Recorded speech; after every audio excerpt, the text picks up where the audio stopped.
Okay, check, mic check. Audio's coming in. Let's fast forward to like where I can actually hear what's going on. Okay, and then YouTube chat need to pop out. Let's go to a different view. This is too confusing. There we go. Nice clean view. Hello. Got my YouTube thumbnail going on. I've got this thing going. Let's pop you out, which sounds like a much more violent thing than it actually is. Pop out chat. That'll get the social stream blade fizzing. It'll be fizzing. It'll have just a little fizz to it. I'm going to be a little bit quiet today because I'm reluctant to be loud because there's people here. It's a busy house today. There's a lot of stuff going on. What's up, Paloozer? The gardening season has begun and things are crazy. We're going to do programming today, so it's going to be kind of a pretty tame day, but it'll get a lot of progress into things that I want to get progress into. I didn't have anything to do with electrical stuff over the weekend. I didn't do anything. What I did do is buy a bunch of stuff. I bought a bunch of stuff. Let me show you what I bought. Now let's get this stuff out of here. Everything is like on top of itself. Everything's too busy. All right, let's do that. The music is about half of my volume. I hope that's okay. All things considered, I should route the music through the mixer, but I think mixer is for voices. I'm going to use this just for microphones and voices, and then I'll have the Focusrite for non-copyrighted music, and then desktop audio for copyrighted music. I think that's the way to go. But what I'm doing is I'm trying to build the hub over here up a little bit, and I need it to be faster. And so what I've done is I had to look up my motherboard. It turns out my motherboard does do USB-C. So if I can get USB-C all the way out to this area right here, I can plug this into USB-C or into the USB-C hub, and then this will go into the USB-C hub, and then I'll have high-speed USB-C all the way out here. And then I can do the mouse, the keyboard, and the webcam on another one of these guys. So I have this one, and this one has a slightly longer cable, and it's got, not the mouse and keyboard, no. This is USB-C, so this will have the webcam and the mixer on it. So the mixer is going to probably need a much longer cable to go behind everything again. I don't know. I got to figure this out. It's a lot to figure out, but I bought a USB-C hub. So this will plug in. I'm going to tape this to the other side of the pillar, and then this will be my high-speed hookup for stuff. I don't think the mixer is USB-C, but I think it's just going to go into regular USB 3. It's a big mess. It's a big mess. USB chub. I don't know about that. There's a lot of cables and stuff that I bought. And then I'm gonna have a USB-C power brick over here. So instead of, what did that just do? Oh, it changed scenes. Everything got dark suddenly. I'm gonna do a USB brick right here for charging, and then that'll go to the scope, it'll go to the module tester, and it'll go to the mixer. So I can have all three of those, just USB-C to USB-C. Upgrades, we're upgrading everything so I can finally have enough buttons to run my show. Buttons.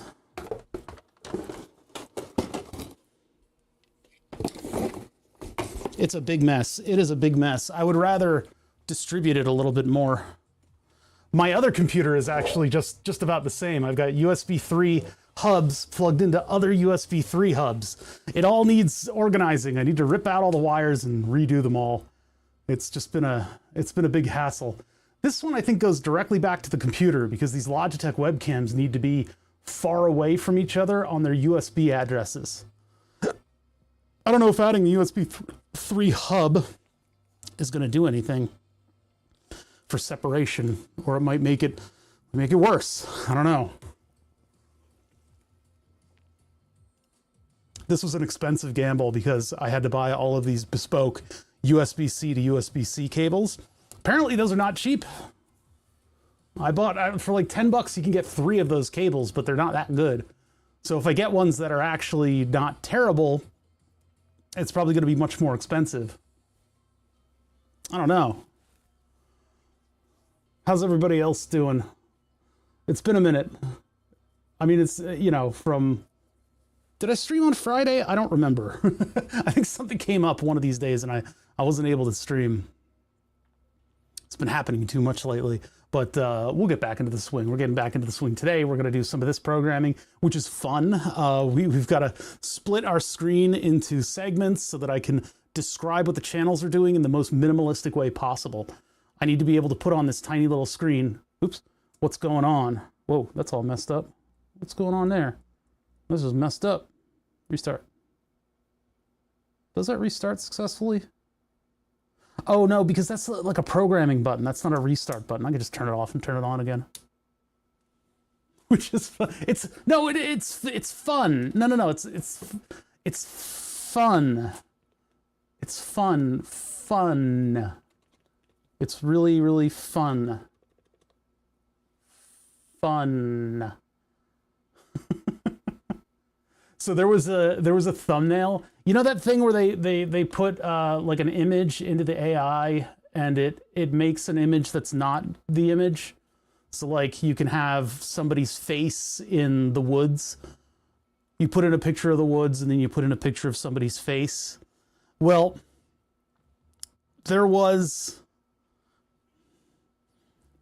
a thumbnail in the things up there that was oddly, yeah, there it is. It's right there. You guys can see it from that distance, what it looks like. I'm gonna go to a different tab now so my stream doesn't get shut down. Isn't that fun that you can just have an image that'll shut down your whole stream? It was basically an image of missionary position from the person behind's perspective, the one with the strap on. And they put it into one of these AI things in order to make that picture. And it basically isn't that, it's a bunch of furniture. But it actually looks like, you know, the business. So, like, come on. I reported it with YouTube stuff, but I doubt anything's going to happen. Get your whole thing shut down from a thumbnail. Isn't that fun? I love the world we live in today. Why is this synced with the music? No, it's off by a bit. Boom, boom, boom, boom, boom, boom. The music's dun, dun, dun, dun, dun, dun. It's close. It's frustratingly close, actually. This is just dictated by the camera's frame rate, because when I put my thumb over there, it stabilizes.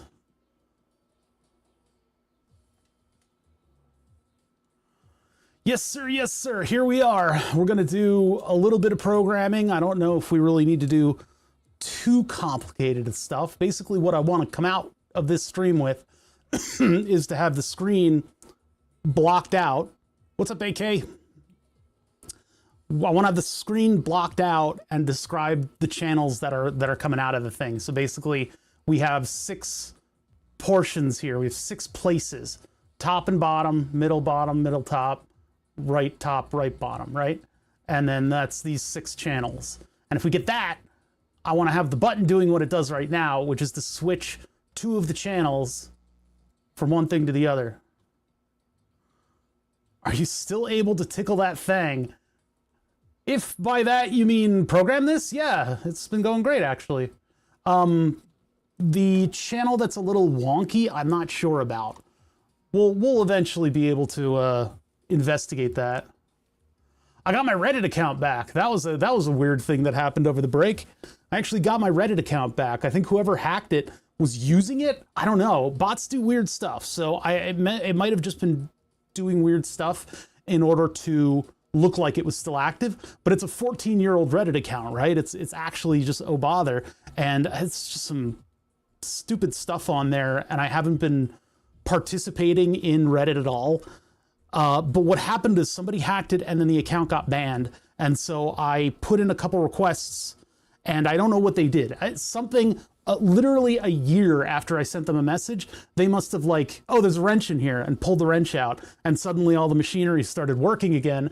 And I got the recovery email for my password. That, or whoever had that account tried to use that account again and then issued a recovery. Because I've been getting a recovery email once a day for for the past couple days. But I was able to turn on two-factor and do all that stuff to secure the account finally. I never secured the account, and then it bit me in the face because I wasn't really keeping up with it. I really should have secured that account. I would have one entire Bitcoin if I had secured that account. Because the Reddit Millionaire Makers thing, the thing that I got the milling machine with, that thing that I won right when I started streaming, it was like 2016, that netted me about 1 Bitcoin. And because I didn't two-factor my account, it used to be connected to, back in the day, you would leave Bitcoin tips with comments. And so I signed up for all that just because, like, what if I say something that gets me Bitcoin? That would be neat. I'd have $10. $10 in 1 Bitcoin. That would be neat. So I signed up for all that stuff and forgot about it. And so the account wasn't two-factor authenticated, and there was a big leak. And I never two-factored it because I'm like, social media, who cares? And then, once I did the Reddit Millionaire Makers, I made almost a Bitcoin. They got into my account through my Reddit account and drained it. So I have 0.1 of a Bitcoin currently, which is still worth a lot of money actually. But it's just sat. It's just sat on a whatever. I have all the information physically written down in a safe. But at least you didn't have the Bitcoin to spend or regret spending. I'm just holding on to it forever. But yeah, that's what happened with the Reddit account back then. And then I was crestfallen. I had secured all my accounts again so that no external stuff would get into it. But I didn't secure the Reddit account. And so eventually I couldn't log in, and I tried to get a recovery, and then I discovered that it was hacked. And so when I got it back, it was subbed to a bunch of porn, some stuff about computer science, and basketball. So basketball, and I think it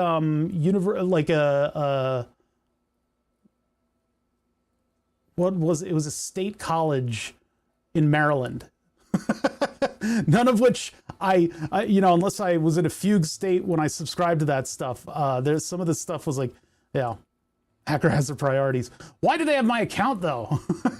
Why? I thought it was just a bot, but it seems like it was a little bit more than that.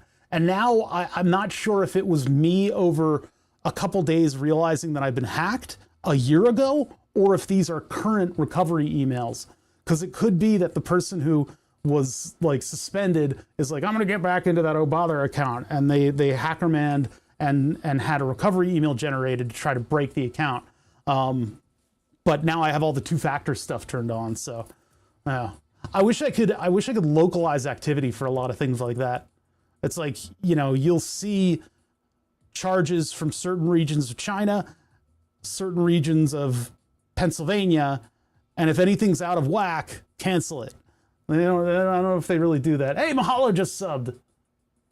The latest anniversary. Anyone really needs the 69th, the funny haha sex number sub. It's you guys missed it, but there was a thumbnail for one of these YouTube channels here on the recommended that was literally a missionary position from the guy's perspective. So it's a picture of butt in sex position, right? Except it was one of those AI things where they put the picture in, like you can make the forest look like Karl Marx or whatever. If you put in a picture of Karl Marx and a picture of the forest, it'll kind of rearrange things. AI will kind of smooth it over until it looks like just a picture of the forest, until you minimize that thumbnail and you're like, oh, that's Karl Marx. That was so the picture of the sex act was actually a bunch of furniture as the thumbnail. It's like, really, we're doing this with YouTube thumbnails? That can get my channel shut down, right? Oh, hey man, what's up? Cheap viewers. Yeah, let's get some. Let's see, is the account already dead? Let's see. They're still good. Interesting. Let's see, are they still alive now? All right, let's blow it up. Let's blow it up. Ban. Let's blow it up. It's blown up now. No more free viewers. If your PC gets compromised with 2FA, the 2FA will not help, so be careful. Yeah, if the PC itself gets compromised. But my PC itself wasn't compromised. It was a Reddit leak that led to my login credentials being used to steal all of my Bitcoin. Somebody made like $20,000 off of my fucking Bitcoin. The one Bitcoin that was gifted to me from a lot of different Redditors during the Millionaire Maker contest. I was going to hold on to that for a long time. I could have had a small fortune at this point. I could buy a new car. That would have been awesome. But it's gone. It's gone. Facebook boomers are getting brain rotted by AI shrimp gene. Jesus. I would submit that one line to like send that to like Taft, somebody from the past, right? Send it to like an old ex-president on like parchment paper and just write that down. Facebook boomers are getting brain rotted by AI shrimp Jesus. That would break the 1800s brain. They wouldn't know what to do with any single word in that sentence. The amount of modern culture in one line that you've put in is somewhat weaponized, and I'm in awe of how relatable and completely foreign all of those words are. What's up, Kervos Bane?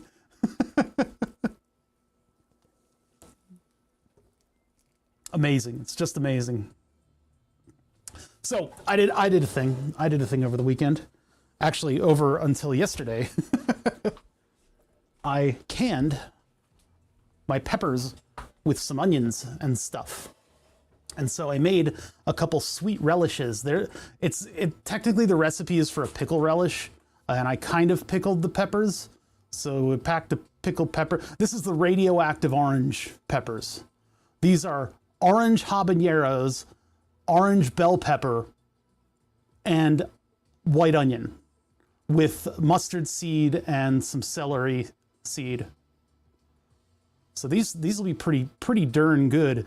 I gotta leave them for like a month to just kind of sit. I'm not fermenting them, but this is gonna be a pretty potent garnish for things. USB micro B. Wait, I missed the line. Hold on. I'm gonna burp. Oh my God, that was a violent burp. That one could have gone in a sound bank if I didn't mute my mic. Doing an order for new USB-C cables. USB-C to USB-C is oddly expensive. I learned that today. Or no, sorry, I learned that over the weekend because I'm upgrading all of my... Do you refrigerate them all fermenting? I'm not fermenting. These are pickled. I'm gonna just leave them alone to get to know each other.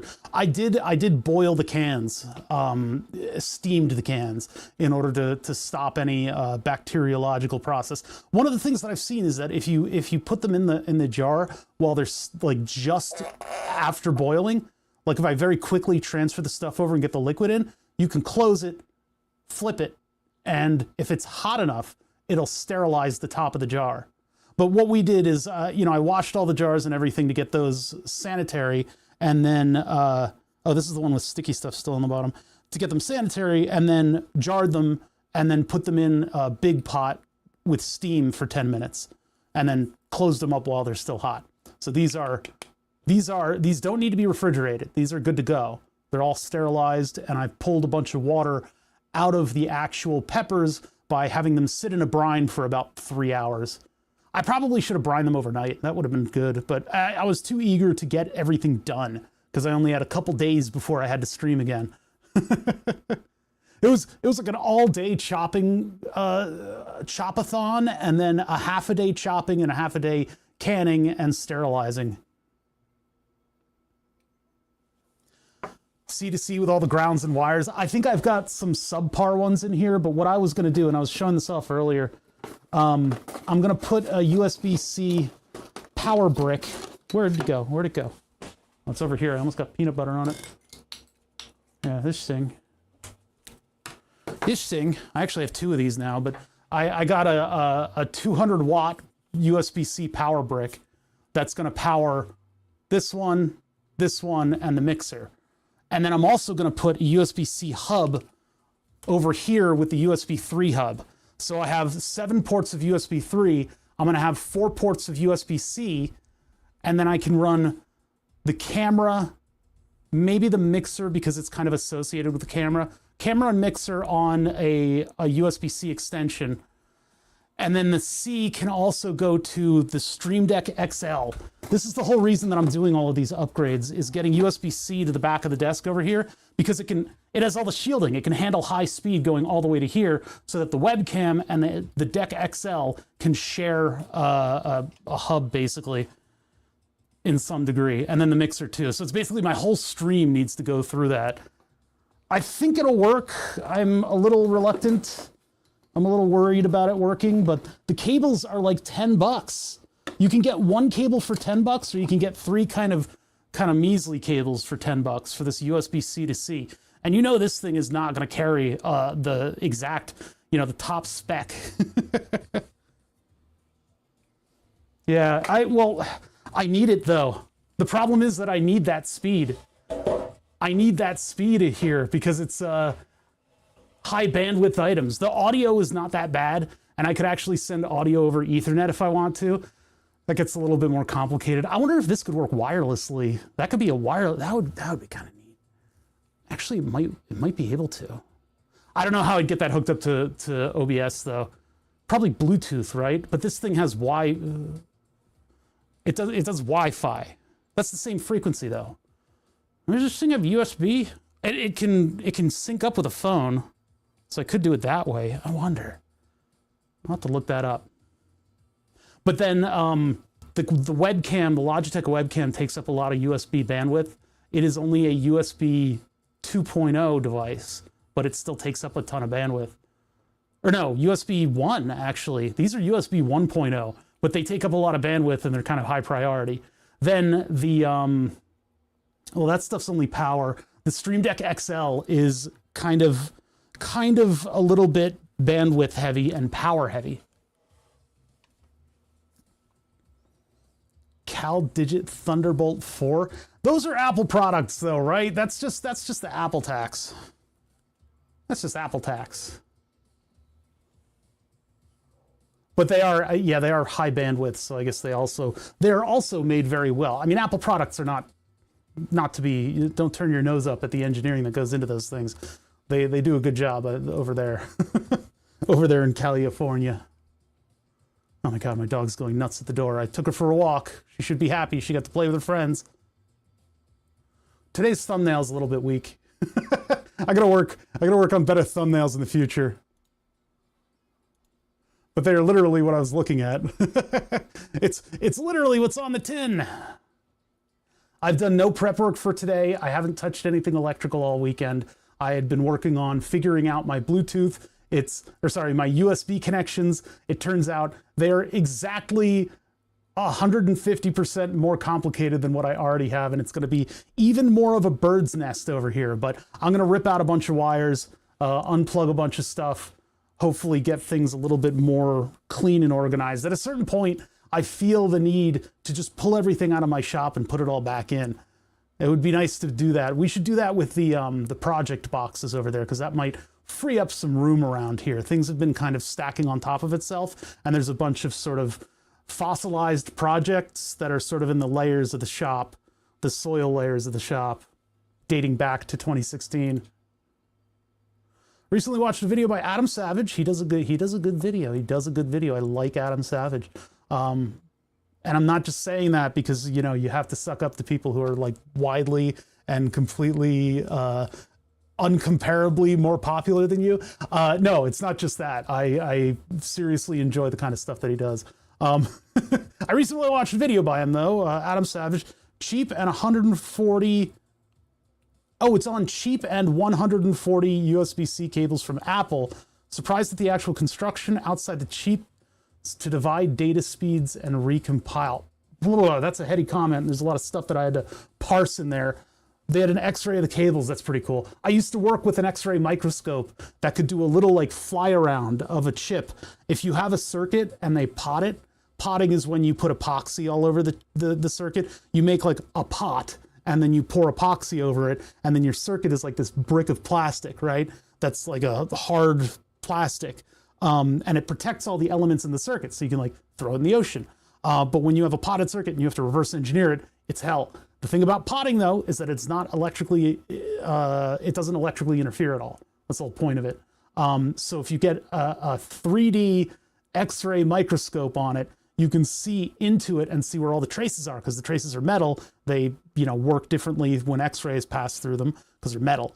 And then you can also see through the chips, because the chips are just epoxy as well. So you see all of the spidering pins going into the chip, and you can see the die with all the little connecting, what are they? Metallic jumpers. They're gold bonding wires. There we go. That's the word.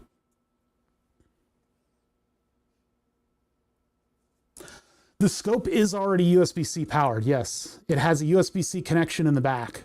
So I can free up the Amazon Basics charger for travel, and then this will be powered by the big brick.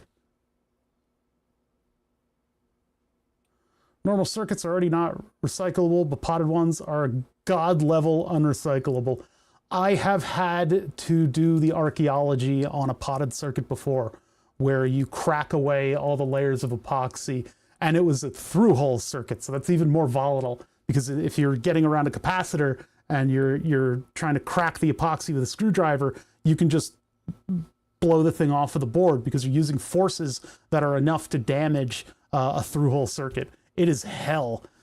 I don't suggest potting for anybody. If you're going to do something that's like, other than throwing it at Ocean Life, if you're not throwing your circuit boards at Ocean Life, I mean, what are you doing in life? You know, you've gone down the wrong path. Why are you not throwing your circuit boards at dolphins?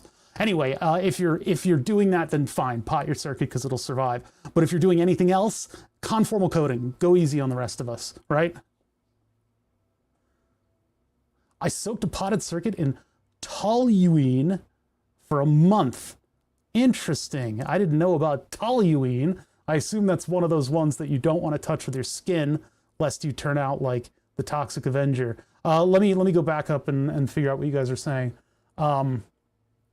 Yeah, the quality of the USB-C cable is going to vary widely, and they'll always skimp on giving you big power wires, but they put it like deep into the spec. They really want to have those big power wires in there so that they can run watts through these cables, because these cables are supposed to be that much more capable. But as always, they're gonna you know, skim the margins down and go slightly below what the official spec wants.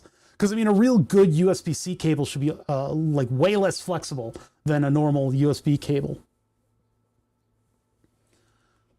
I use toluene to make TNT in modded Minecraft. Let's just in Minecraft. In Minecraft, we do not talk about how to make TNT on this channel. We don't do that. We don't do that. Like his video on Pentel. I'm a big Pentel fan. I found the video through Pentel's newsletter. What the fuck is a Pentel? I don't know what that is. Shop archaeology. Yeah, exactly. We need to do that. We've got a whole layer of topsoil that's full of fossils that we can go through. Speaking of traces, one of the cables had a wiggly trace. I've only seldom seen that, and it is a nightmare. Wiggly traces, a trace that's just not really attached. It's just kind of vibing on top of the board. Ooh, scares me.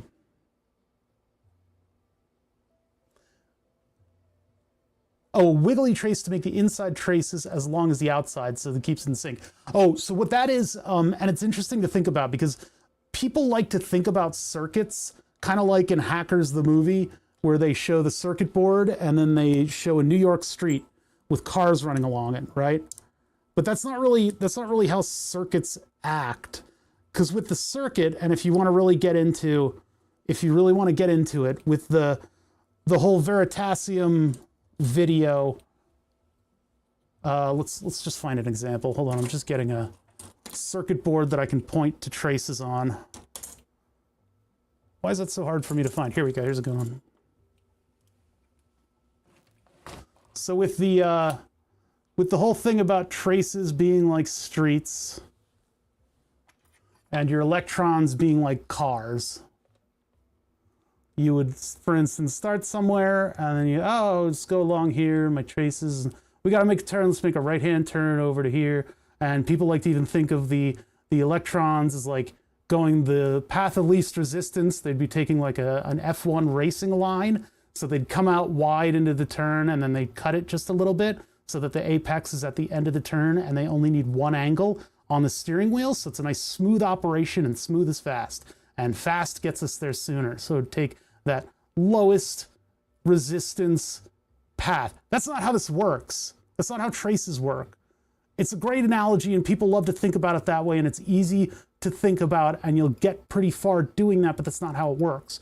What happens is, along this entire path, there will be a buildup of charge, and that buildup of charge will facilitate the flow of electrons. So this whole trace, all at once, at the speed of light, will go up and up and up in voltage until it gets to the voltage that it needs to be at. And so when you're talking about digital communications, that upswing and downswing is dictated by, it's penis potatoed by, it's dictated by the resistance in the amount of copper that this represents. Copper has resistance to it. And so if you have a length of copper, you have a certain amount of resistance. So when you see traces that are wiggly, that's actually called meandering.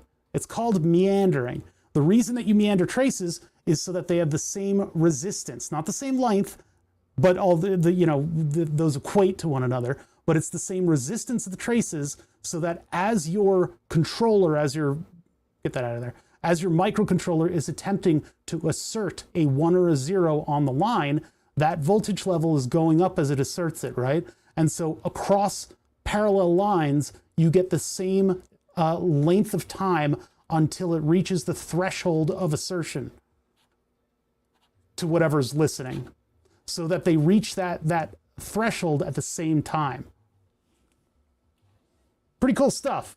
There's the Veritasium. The reason I mentioned charge is because the Veritasium video, I don't know if that's right, but it describes it as a charge builds up around the trace and facilitates electrons to flow. It encourages them or whatever, and electrons are just kind of do their thing. I don't know though. I'm not sure about that. He had a follow-up video to it where he kind of walked back some of his claims, but it was an interesting video. This is for an analysis of radiation damage to an IC rather than reverse engineering. Oh, that seemed to remember long ago grinding off most of the potting compound and using something like acetone to eat through the rest of it while contained with the tiny pot itself. That's fascinating. That's interesting. Yeah, because acetone loves to eat plastic. This is for analyzing radiation damage to an IC rather than reverse engineering. The IC decapping I've heard uses like much harder stuff, like sulfuric acid, that you then have to deactivate it so it doesn't eat through everything. Everything is fields. Everything has fields. I don't know if it is, well, I remember Alpha Phoenix video on the subject. It's really similar to water flowing inside a pipe. I despise the water analogy, but it's unfortunately more functional than I'd like to admit. Water flowing through a pipe in many ways can describe a lot of the phenomenon that we see. Nyland dude. Isn't it that the electrons move somewhat slowly, but charge buildup is what's traveling super fast? That could potentially be it.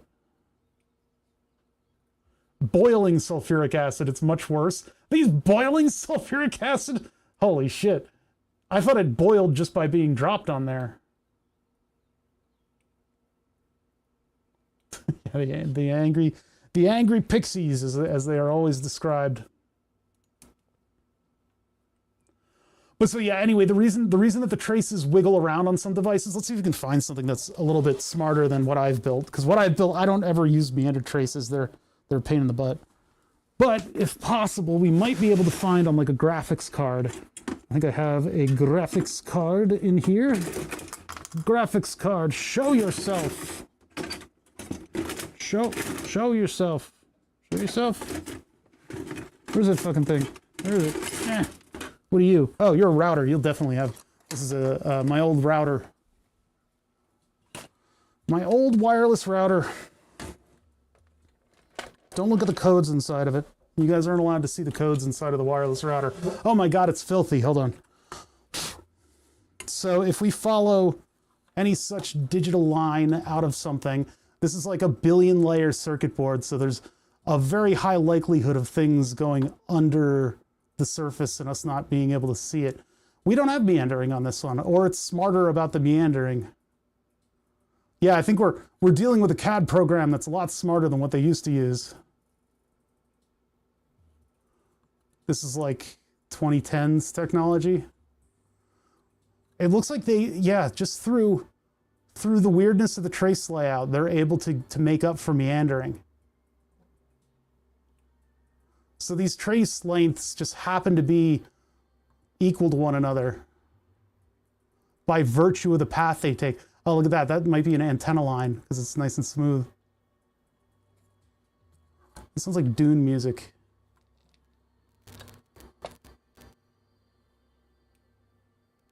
Yeah, we're not meandering traces. Ah, what happened? Somebody subbed. Index C subbing at 49 months. Heck yeah, Index C, thank you so much. You guys are great. You subs are great. You keep me going. You keep me going with this stuff. Yeah, we're seeing a higher level of CAD ability on this. Don't forget the nitric acid. Well, are those the ones that like mess with your bones when you get them on you? They're nasty. Nasty, nasty. Nasty chemicals. Dang, look at that trace layout. Woo! And we got differential pair signals with grounds in between with frequent vias in order to staple them together and put them in basically a shield. Woo! That is some engineering going on right there. Yep, right there. Right there, you see it? Yeah, that's some engineering. It's funny though, they're not meandering traces and these are definitely different lengths.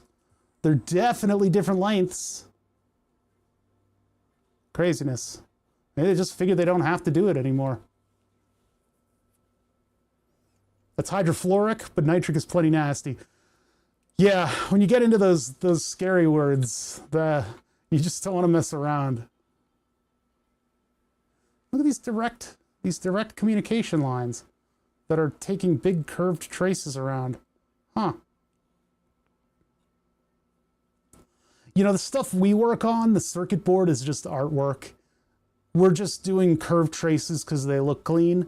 In this case, it might actually be functional for extremely high-speed communications and keeping your little cars from crashing on the road. When you get into the speeds that RF is able to use, you start to have a trace that actually has a signal on it instead of it going high and low.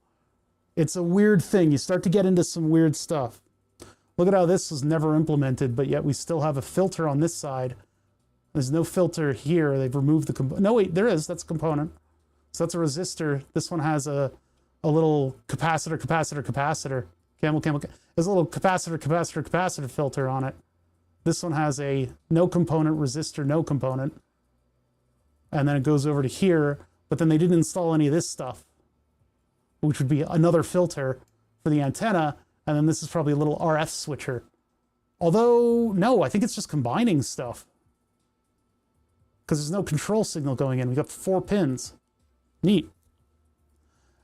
A lab at my school is using something called nitrogen vacancy quantum microscopy. Okay, I'm going to take another pass at that. A lab at my school is using something called nitrogen vacancy quantum microscopy to sense EM fields around chips with great precision. That sounds fucking awesome. Supposedly it has implications in data security as it might be able to non-destructively sense what a chip is doing. That is cool. When I did a little bit of research into key lock, which is basically early 2000s cars like entirely use this security measure, which is basically 2 lines of microcontroller code that does 256 rounds on the numbers in all the keys. Key lock was broken by a university, and they did it by hooking a resistor up to the power supply and measuring with great precision the amount of current that the chip was taking using in order to decode the key lock sequence. And what happens with key lock is you have a couple numbers that combine and sort of iterate through. And so they were able to figure out exactly what that microcontroller was doing, and by the draw of current, decode ones and zeros out of it and then turn that into hex and get the key that broke key lock. So the manufacturers had their keys, the individuals had their keys, and then Keylock had its master like cipher key for the whole thing. And that got broken. Pretty crazy stuff. And they did it by hooking up a resistor to the, actually, that's how they did Keylock. Even better is the Omnipod. The Omnipod used to have encryption on it. Nowadays, it has the Bluetooth low energy standard because they standardized this stuff because it was argued in Congress like a desperate plea that if they are allowed to encrypt end to end, we can't do medical research. So there's now a Bluetooth low energy standard that has all that stuff in it. And so there's articles, a hacker can get into your insulin pump and kill you. They have a 25 unit limit. I would be like, holy shit, this thing injected 25 units. I'm gonna go chug a bottle of orange juice. You know, that whole hackers can kill you. There's nobody standing outside of this window with a laptop going, I'm gonna get bothered. Anyway, so the point is, in order to get that encryption code from the Omnipod, there was a bounty on it. There was like a $20,000 bounty on it that I wanted.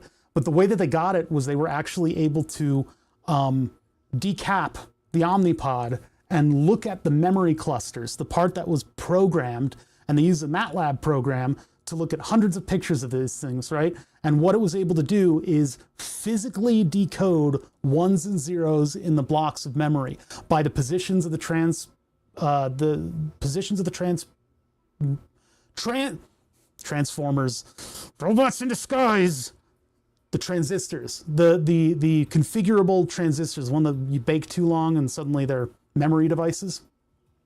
They physically looked at them with an electron microscope, I think, and they were able to get a hex file for the code on the microcontroller. Pretty crazy stuff. Hackers is crazy. There are much easier ways to hurt someone than hacking their CGM. Yo, I'm gonna hack this diabetic over here. just give me your keys. Stop hacking me. You're hacking me. You're hacking me.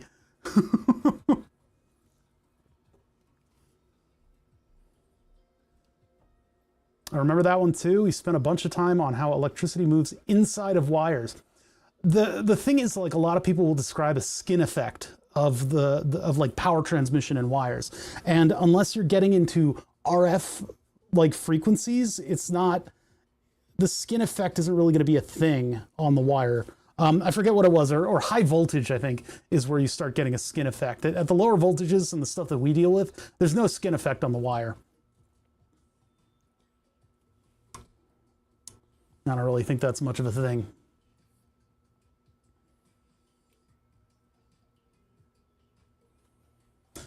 The solder dots act as 100 femtofarad caps. Yeah, that's right. So when you get into RF, this is 2.4 gigahertz, so it's actually not pushing the envelope in the way that we're talking about. There are, and I'm sure my scope has them, my oscilloscope probably has them. There are ways that you can shape these traces to build resistors and capacitors and inductors. There are ways to just sort of shape the trace and make it do a particular job. It's kind of a fascinating thing. I found at one point this website that looked like it basically described all the different structures that you can build and what the effects were. And it was like a Web 1.0 site.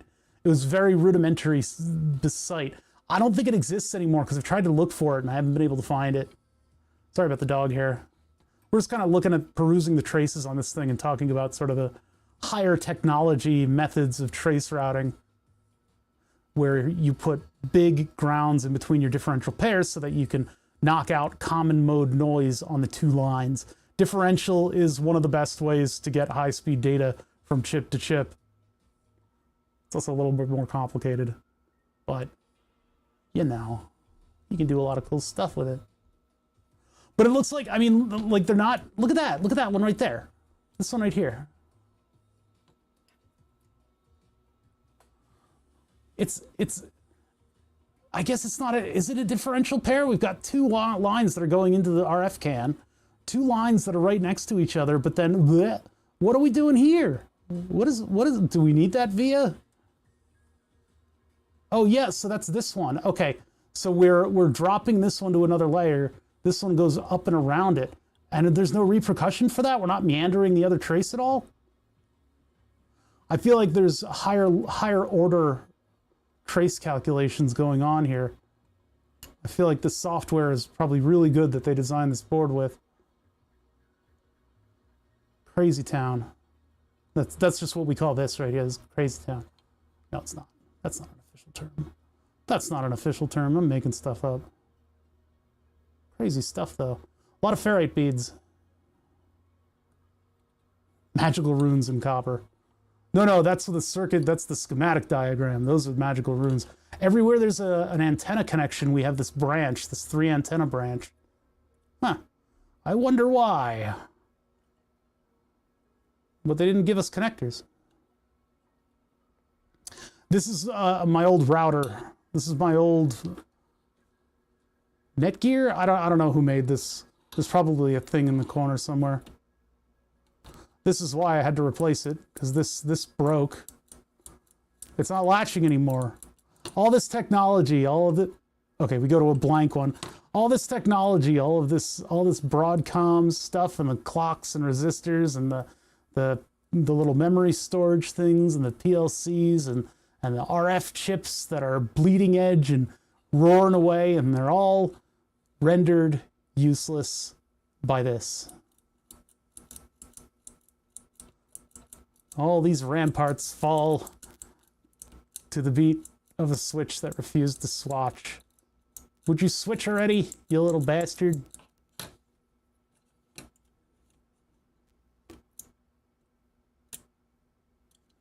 Can't even manually switch it.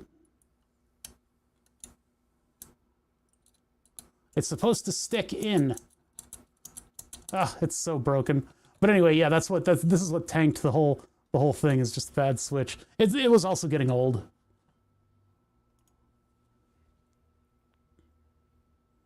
One of the cheapest parts on the board.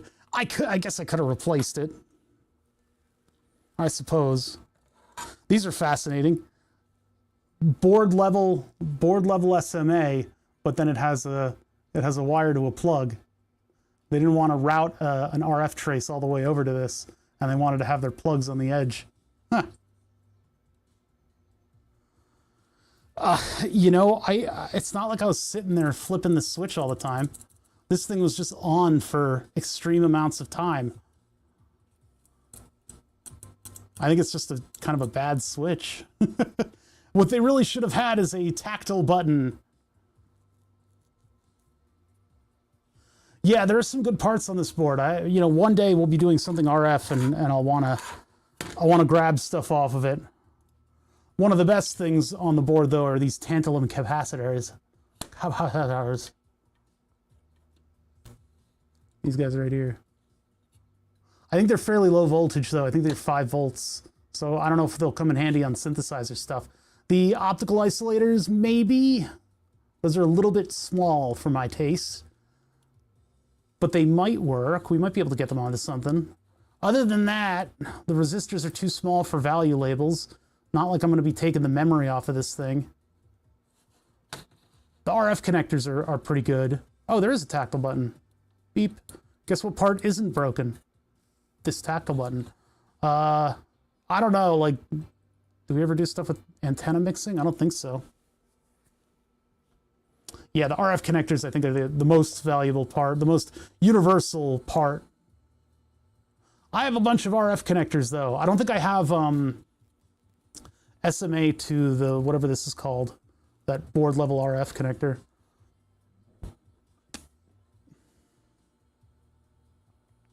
Any EEPROMs?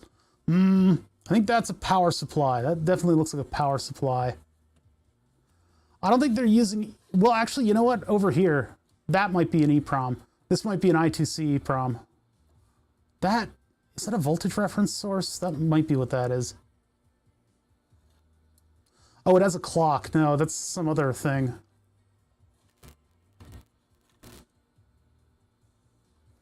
I mean, weird RF chips. You have to understand, this is much smaller than the level that I normally operate at. I'm much more sober than the level I usually operate at. 24CO32 type chip. I don't know how you're going to know that. I don't know. Where would that even be? Is that a power supply chip? You just gave me the number. It's a weird number. I don't know number. I don't speak number, you freaking engineers.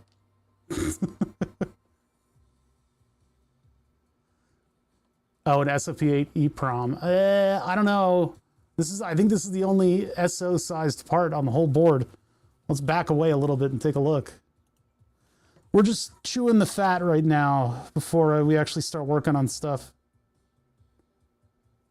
I don't know how much we're going to get done today if I'm this distracted already. Yeah, see, this SO8 chip is almost completely out of place with the other chips on here. This stuff is just so small. What about the back? It's just got one big-ass memory chip. Oh, here's a couple. Let's see what these are. Yeah, there's actually a bunch. Okay, so we got some more stuff.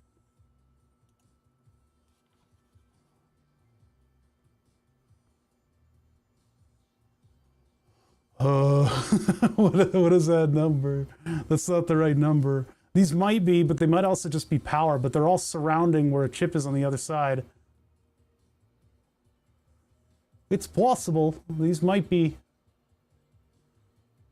They might be memory. Zentel. You just wanted to sound like Intel. And everybody can tell. Everybody sees it. We can see through you. This is the same chip as over there. They might be power supplies. These might be adjustable power supplies. Because yeah, there's one of those switchy thingies, the thermal whatever. And then we have these guys right here. I think they're power. There's power supplies. What are you doing? It's kind of an involved process to look up super modern stuff, because it's possible that this is a voltage regulator, an adjustable voltage regulator, but when you get into chips that are like, where's that little one? Like this. It's like, what are you? How can I know it? What the hell are you? It's some kind of inductor. Or we get to like this guy right here, where it's got markings and it's SOT23.5, but like, who the hell knows? You can look it up and you'll have a list of like 7 SOT23.5s that have that part number on them. Even though we're really good at lasering ICs, especially in the age of surface mount and this sized surface mount, we're really good at lasering stuff. They haven't really come up with like a locked in standard for labeling these. They should just have alphanumeric codes like ICs do. There should be enough. There's enough laser for us to share. You know, they should be able to do that, and then I would be able to actually look it up. But what you have to do is you have to take the package type, whatever markings are on top of it, and do a Hail Mary and hope that some kind of a Google result comes up.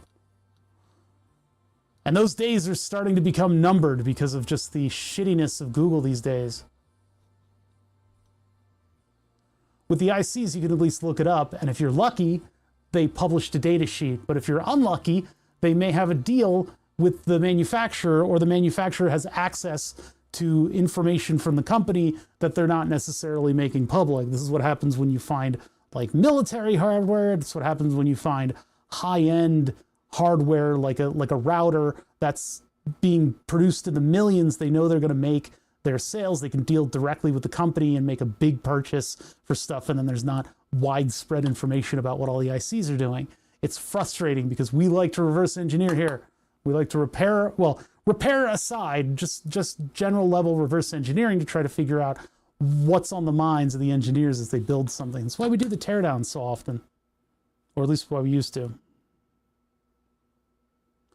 So those are methods that are a little bit more. So on the company level, they'll, for instance, purchase an IC from Broadcom. Maybe that's a pretty popular processor, and there's going to be a lot of data sheets online that you can find. Some of the more eclectic stuff, they might buy directly from the manufacturer, and it might be a custom run because they want to get certain specifications out of the chip across their entire product line. So it's like, we need like hundreds of millions of these things. We need like a million of these things. Can you just make us a custom one? And then they'll put out the part number and say, here's the data sheet. We're not going to publish that on our website. And so we're left with something that's a derivative of another product that we can't exactly look up with that part number. That's what happens on this level. On the slightly more consumer level, like for instance, we've even seen it with some of the synthesizers. What they'll do is they'll say, haha, this chip is perfect and we've got just the right thing. And they take a piece of sandpaper and they go, blah, blah, blah, blah. Or they take a little piece of epoxy and just whoop, there goes the part number. You can't copy my design. Of course, then we go, well, it's a common structure and we can see how it works. I'm familiar with this circuit. This person's familiar with that circuit. This person's familiar with that circuit. And if I put all the information down and I write down what the circuit might, what the schematic might look like for that, you go, oh, I know that because that chip has a weird pin where you need to put a resistor on it. You should look up this chip and see how similar it is. And that happened a lot with the IEDs, where they would try to hide a chip, but then you'd see a circuit structure and you go, I know exactly what that is. Like, come on, I've got a pile of those circuit boards that I need to analyze, and they all have this same chip and they're not all censored. Just don't do that. Don't try to hide your ICs. We can always figure it out. Same thing happened for the M303s that we were repairing. One of the chips on it was sanded down. Somebody in my chat was familiar with the transconductance amplifier that it used and said, oh, that's this part number. And I'm like, how the hell did you know that? And they're like, oh, I'm just familiar with it. Lots of synthesizer circuits use it. So electronics can be a very small world. It can be a very big world. But from professional manufacturers, you generally do not see them sanding off the tops of ICs. You just simply can't find any information about it. So, how's everybody doing? Oh yeah, those are from, if you're using the same chip in a cheap device, it's cheaper to just put the chip down on the board and do gold bonding wires from your PCB directly to the die of the chip, and then you just plop a bunch of epoxy on top of it. I don't know what the purchasing and implementation of that is like. I guess it probably severely drives down price if you have thousands and thousands of things you're manufacturing for years and years. But generally in like the more professional systems, they don't really do that. It's an interesting thing.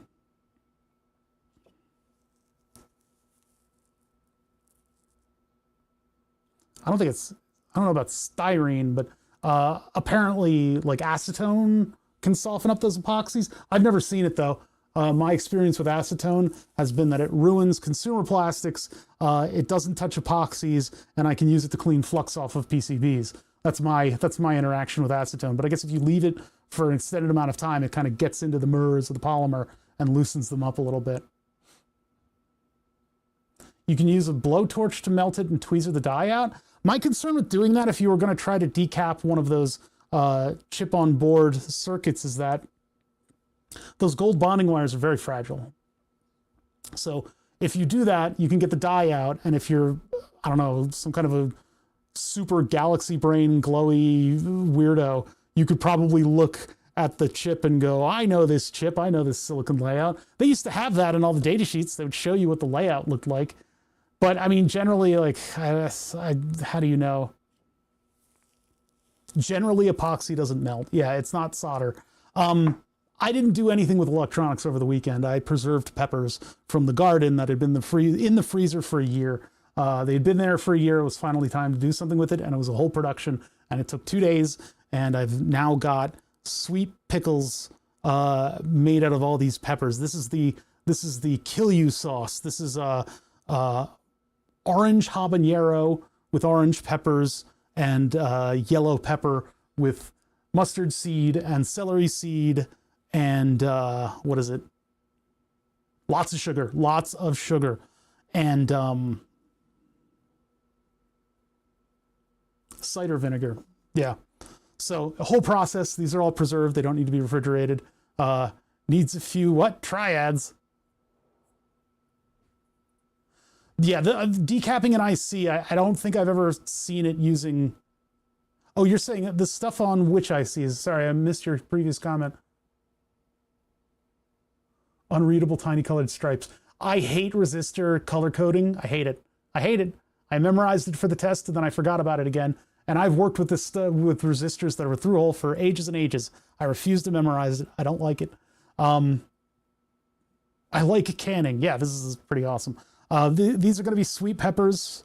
I don't know if you'll be able to tell if there's any flavor to them because they're orange habaneros. This will blow up. This is basically a jar of mace. This is like holding a Molotov cocktail that doesn't need to be lit. I can't read the metal film ones. Yeah.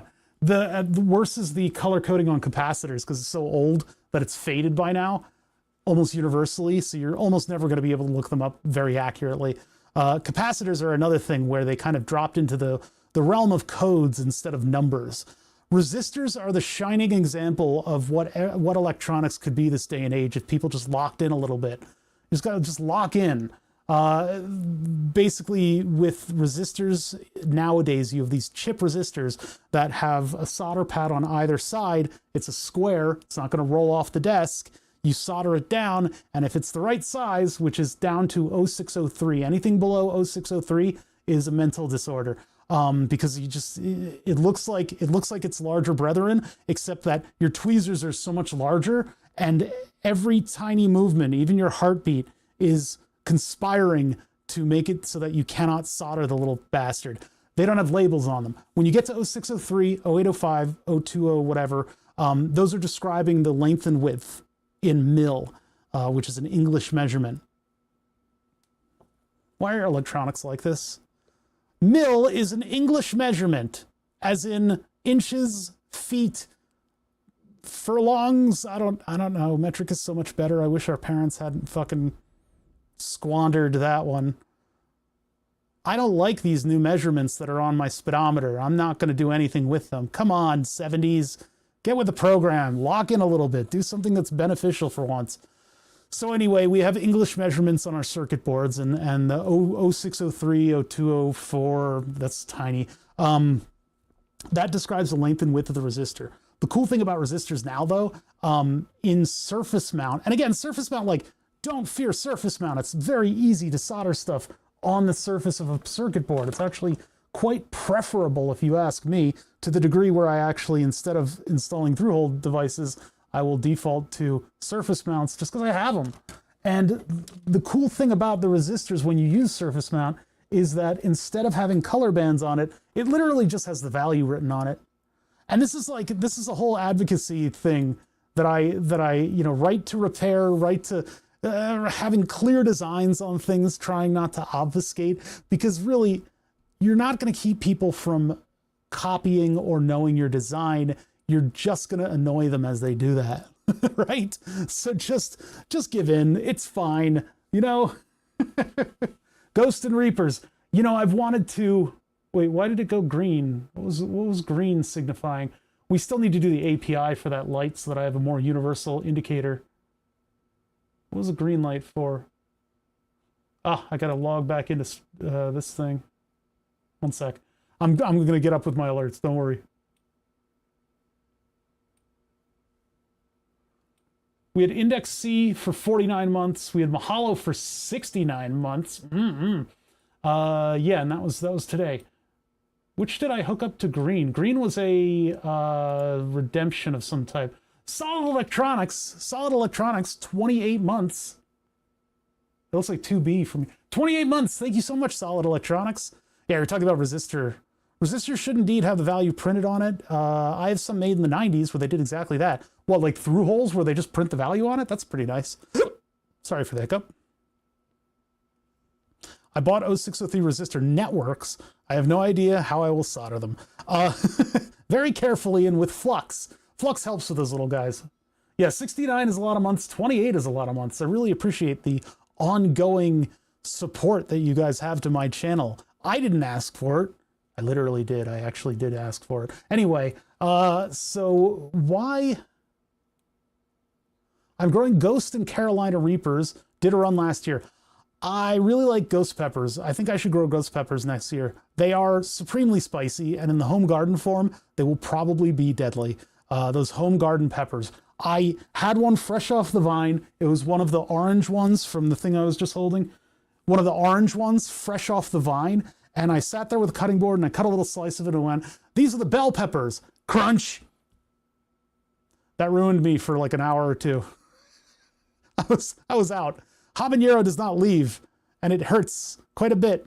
And it got in my beard because it was one of those crunches from like the bell pepper commercial where you snap it and it goes psh. That's what that did when I crunched it. And so psh, it was a disaster. My garden makes some positively toxic hot peppers. I am hopefully going to be growing orange peppers this year that do not have any spice. They are orange and they smell like habanero. So they've got that fruity habanero bouquet to them, but they don't have any spice. They're called habanadas. So I got 2 of the plants to grow. Man, I hope there's enough liquid in this. Yeah, I think there is. Anyway, these are sweet pepper. When the going gets tough, I do the sweet pepper preservation thing with them. What's the round red thing that looks like a disc? Well, it's dick butt on it. This is a, what do you call it? It's not a turnbuckle, is it? It's what this is a 3-pin rotating pass-through. Because the force feedback steering wheel project, the steering wheel could go 180 degrees. Typically, you would have something in your steering wheel called a clock spring.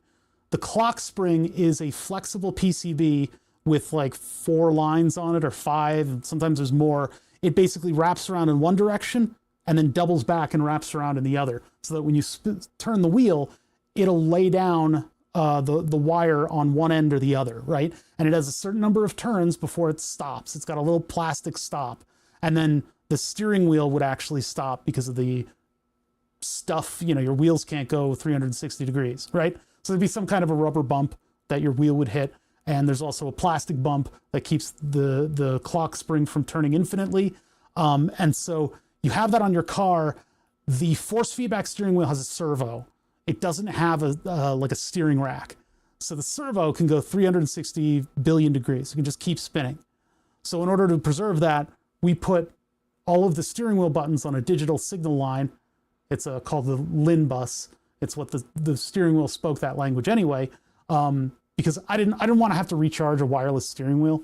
So we built this PCB because the industrial part that does this job is like thousands of dollars for some reason, even though it's doing the exact same thing this is. A slip ring, yeah.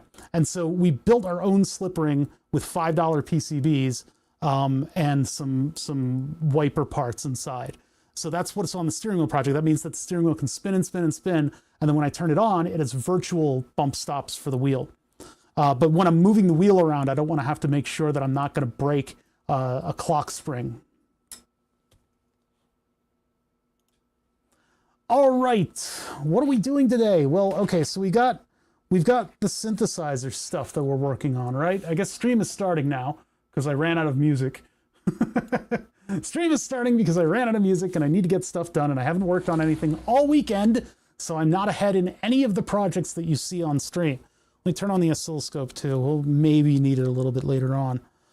So is that project finished? Oh, you mean the steering wheel? No, actually, I was thinking about whether or not we would want to work on it today. The desk is so much of a mess that I want to get a little bit more progress on the programming stuff before we do some other things. But we're going to work on the steering wheel. We're going to work on the board. What needs to happen with the steering wheel project is that we need to 3D scan it. You remember I bought that $300 3D scanner. It turns out the Fusion 360 makers stuff, the creators camp thing that I'm a part of now, turns out they might have been able to provide me with one for free. Because Creality was like, hey, Fusion 360, you guys want a bunch of 3D scanners? There may be some other things that are going to trickle down my way as a result of being a part of this. But yeah, I spent $300 on that thing, and I haven't scanned anything yet. I could scan I saw something where somebody scanned their head and put it on Warhammer stuff. I thought that was hilarious. It was like just some neckbeard looking like a little Warhammer minifig. don't think they're called that. That's Lego that calls them that. Probably works better than a DIY laser. I think so. We tried a bunch of 3D scanning technology and none of it really worked well. Supposedly photogrammetry is really good. I have too much stuff, so there's too much busyness around what's being photographed, and it took up huge amounts of information to get all those pictures. Gonad remembers all those 3D scanner things that we tried. Speedy Cat had me buy a Sony PlayStation Eye. I have to remember that I have that because I could use that as a dumpy camera somewhere. But anyway, none of this stuff really worked that well. So what I want to do in order to scan that inside of the steering wheel is use the CR scan. So we'll see about doing that one of these days. It should be pretty easy for us to just get a nice little sort of initial scan, load that into Fusion 360, and then we can model what the airbag shape is. We can get a nice 3D line going on that. Time to get another one so you can scan them and reproduce them. Ah, there we go. That's good idea. It's pretty good. It works pretty good. We did a couple little initial scans with it, and we were able to get the little rubber middle finger that I have over there in pretty good detail. I need to get after Flatulent Gonad so he can 3D print one for his own shop. But anyway, so yeah, there's that. The steering wheel project's not dead. We're going to do the airbag on it. And I would like to bring it out again because I haven't used it in months and actually like play a game with it. We'll see if, I don't think SnowRunner, the new SnowRunners game, that road building one, I don't think that one is going to do well with force feedback. Yeah, it's the airbag portion of the wheel because I don't want to have a bomb sitting in front of me unless I'm in a car and it's an airbag bomb. I don't, have you seen the video of the guy sitting on the airbag and they set it off and it sends him like 6 feet in the air? I don't want that sitting in front of me when I'm playing video games, right? So instead of that, I have removed the airbag. So there's a big hole in the, still need to win a rally. I won the one rally. I won the junior rally.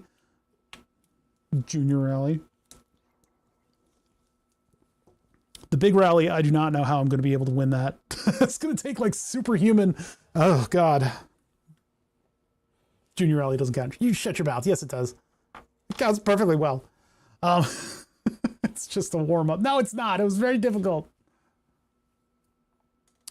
Why did that suddenly stabilize? Yeah, look at what it's doing. It's doing the weird stuff again. Dun dun dun dun dun dun dun dun dun dun dun dun. You like credentials. You're not so special. Yeah, I don't know. Some this thing's going weird, but we'll get our data from it. I'll just go directly into the thing. So we need to program bins on this thing. We program bins on this thing so that the screen is telling us what's going on from these outputs.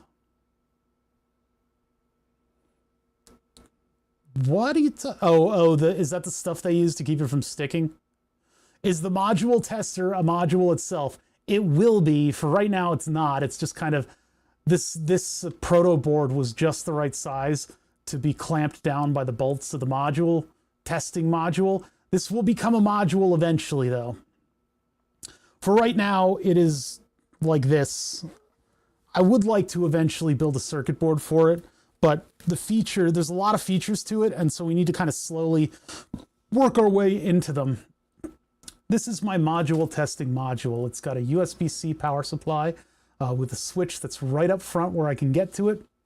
Eventually it will have MIDI, although maybe I need to work on getting it that MIDI that's just on a little headphone cable. Yeah, the waveform is dependent on my interaction with ground. I don't know why it's being so weird, but we tried to get to the bottom of it last stream, and I don't think it's because I'm wearing a microphone. The 48-volt microphone might not be it. It's more of a ground loop, and you might even be able to hear buzzing on my voice as I'm touching this thing. But this is coming from this channel here. When I swap the modules, the waveform does the same thing. When I swap the op amps, they still do this. I don't know what's causing this. I've gone over all the soldering of the grounds. It seems like maybe I need a capacitor on something. Or, oh, wait, somebody was talking about doing something with the unused input. Maybe that's what's causing, because if you think about what that waveform looks like, hold on, what that waveform looks like, it's sort of this, it looks like if you had a sine wave that had an activating threshold for that wave, which is why I think it's some kind of the result of a 60 hertz ground wave.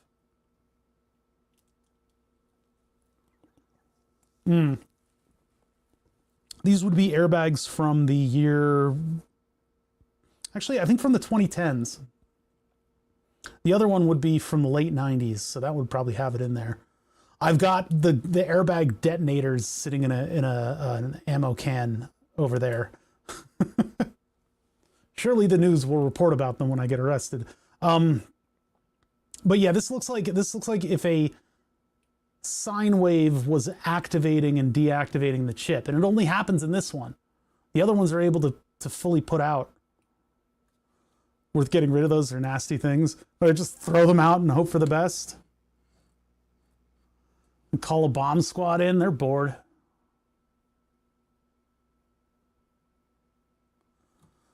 So up here, if that SCK line was getting some kind of a 60 hertz interference, I wonder if that would mess with it. Take them to a scrapyard. Yeah, I guess a scrapyard would see them often. All of these have the same thing going on with the SCK pin though, so I don't know why this one would respond the way it does. I even grounded the right and left channels. It's just very strange to me that this effect would be happening. What's going on that pin? Well, I don't have a probe hooked up right now, so we're kind of ignoring it and just working on the screen for right now. Those are some yucky through-hole pins. They've been probed a lot. So that's all flux just kind of shearing off. There's little bits of flux that are coming off of it. Okay, so let's get to the screen because we've already looked at that noise and we just have nothing. I got nothing. This is apparently what fixes it.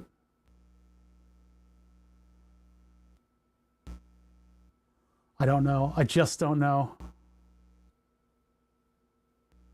How could I artificially give it this ground? Is there a ground that I've neglected to wire up? What's the pin out of this thing?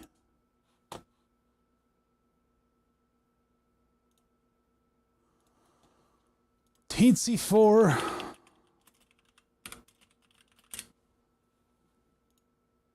Teensy 4 pin out. 4.0.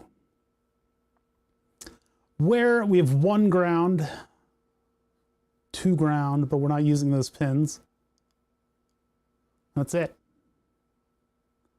So really we only have 1 functional ground coming into this device, and I've used it, so I don't know. I don't know what else I could do.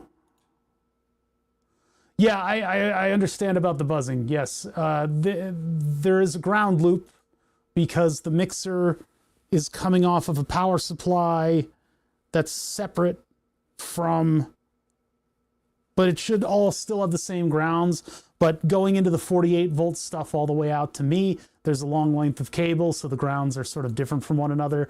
And then my lighting is also producing quite a bit of noise. So when I touch a ground, you guys can hear buzzing. I can't because I'm listening through ears.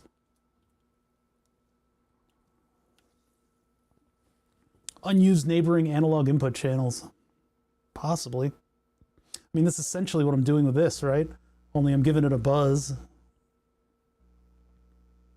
I just don't understand why it's this location. If I swap these, we get the same behavior. If I swap the amplification circuit, we get the same behavior. I'm going to hook up a probe.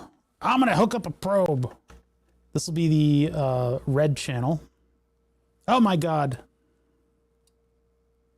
Hey, look at that. Look at the correlation.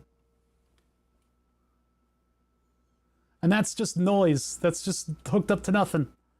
I don't have any grounds hooked up, except for the ground that comes in through here. So see how that, this is what I'm talking about. It seems to be like an activation threshold. Tap it with an insulator. Let me find something insulated. Things insulated around here are few and far between, it seems. What about you? There's a weird screwdriver. Wago Corporation. Germantown, Wisconsin. Thank you for the very insulated screwdriver.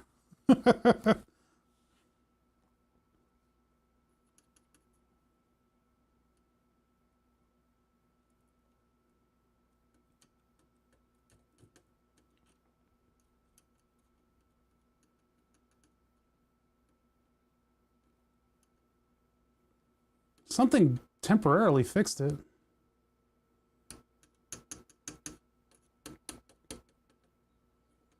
Might just be, yeah, the position of my hand. I'm literally poking it with a stick. That's what I'm doing right now.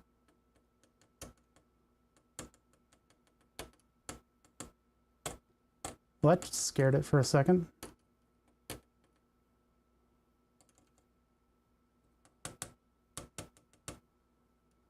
This is me attacking it.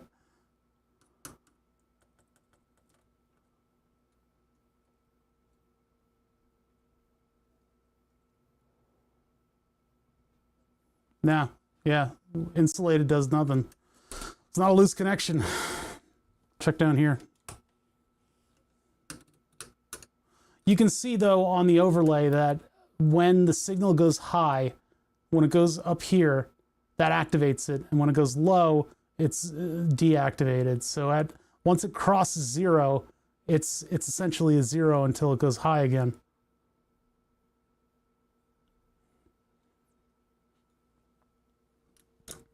So I don't think it's a loose connection.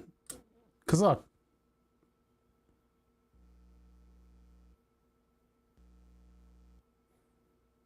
Something lacks a ground that wants a ground.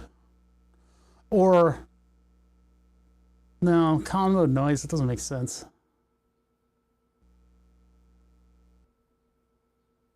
That's crazy that that's happening. What else could I do with ground that would make it work? Because everything that should have ground has ground, and it's directly connected to it. I feel like I'm injecting noise into the system.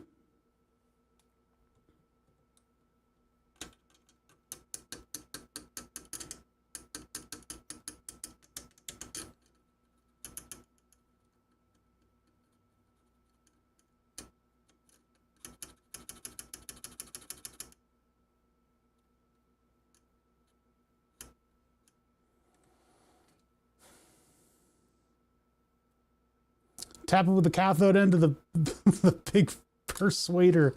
Yeah, the sledgehammer, the American screwdriver. Yeah, I don't think it's a loose connection. That's just a result of me touching the pins. Like this is a little loose, but we kind of bent the ground wire on it. And then SCK is jumped, so I don't think that needs any kind of a connection. If I put like a capacitor between ground and power, I've already got a bunch. There's a bunch on the PSU. That should be doing some common mode filtering, but maybe I need something a little bit more heady. Oh no, we already did that. We put, there's a 0.1 of capacitor between power and ground on the board, on the audio board. We tried that. It's in there. We tried it. We tried a lot of stuff, and we've also got 2 giant capacitors on this line, by the way. Are these connected properly? Maybe these aren't connected properly. Maybe that's what's going on.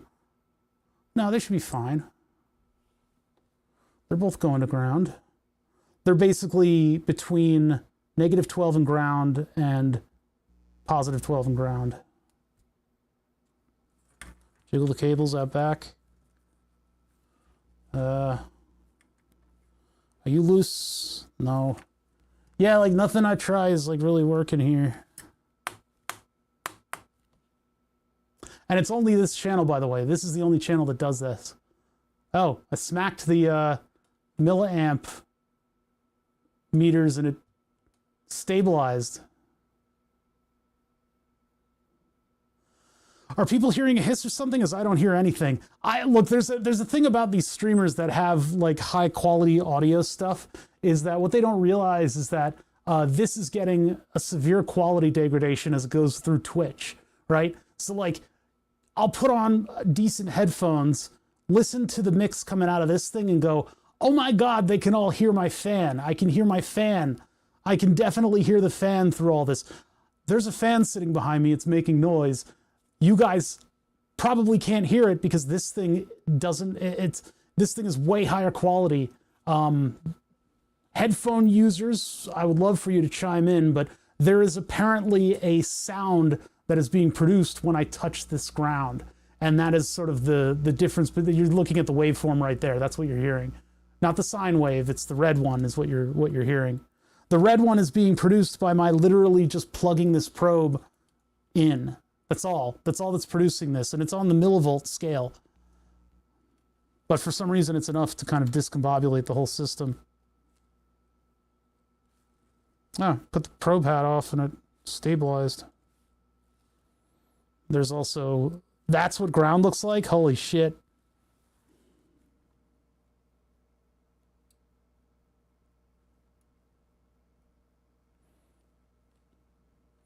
That's what ground looks like on that scale. I'm on headphones, but I work in a machine shop and it's loud as hell in here. Oh, okay. Yeah, so the hiss might be nothing to you, and the fan might be nothing to you too. I hear nothing from studio speakers. I want to try headphones now. Yeah. I don't know if you'll be able to hear it or not, but there's a whoop, whoop, whoop, whoop, whoop behind me for the fan. These lights produce a lot of noise, and we got rid of a lot of it by filtering the power to the LED strips. Supposedly you can put a little capacitor on the lights too, and it'll stabilize it. But I honestly don't know what the hell's going on. I mean, let's look at ground all the way up here. It looks like the ground at the bottom of the board. I don't understand why. Oh, here, let's up the voltage a little bit.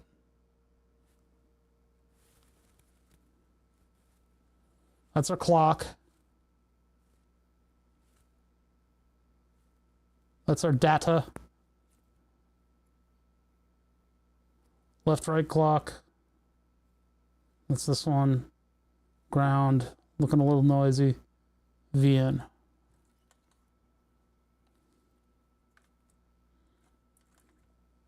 This is incredibly frustrating. What in the hell?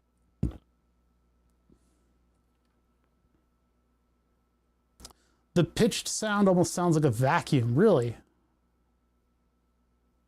I put on my headphones and I don't think I hear it good. Yeah, if I've got to listen to some old broadcasts and see what the sound is like, because just doing it through the mixer and getting it to sound right isn't enough. I need to hear what the final end looks like. Hold on one sec.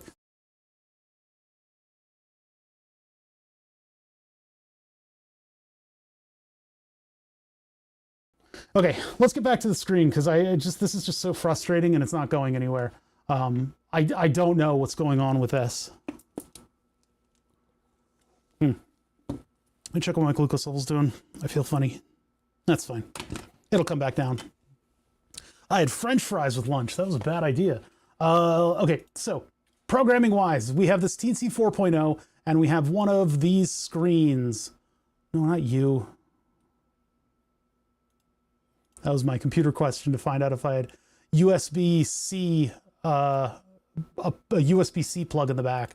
What I'm going to do with the stream computer is I'm going to run a USB-C cable from the back of the rack over there to the pillar all the way over here. And so I'll have a USB-C hub sitting back there that can branch out to the USB 2.0, to another hub that'll have the mixer and the camera on it. And then the USB-C there, the high speed, will go to the Stream Deck XL. So I can run that over here, and hopefully the cable will be long enough that I can move it from computer to computer, so I can control my stream during a gaming stream when I'm on the computer that's behind me.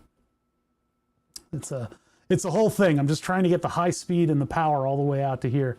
And my motherboard has a USB-C plug on it, so if I use that, I'll get hopefully the super high speed as well as the power that'll be able to run the Stream Deck XL so I can have more buttons at my fingertips as I'm streaming. I have so many projects that I have to do that I've kind of shut down over the weekend, and I ended up pickling peppers. Literally pickling peppers. I've got pickled peppers right here. These are my radioactive orange ones. Pretty cool. Hopefully they're delicious. I'm hoping they're delicious. They're supposed to be sweet peppers, but they're super hot sweet peppers. Anyway, we've got this. We've got 128 by 16 and 128 by 48 pixels, right? So if we really wanted to organize this, we could start an MS Paint drawing that has that dimension. Let's try that. Let's do MS Paint. Do you think they'll ever be able to get rid of MS Paint? Oh, look at this. MSP, MS, and I get MSN. It wants me to go to Microsoft Network. Jeez. MS Paint. I hate the new start menu. It shouldn't be like a web search. So, file, no. How do we do this again? How do we do this in MS Paint? Full screen thumbnail, 100%. Image, select, no. I don't know if we have size tools.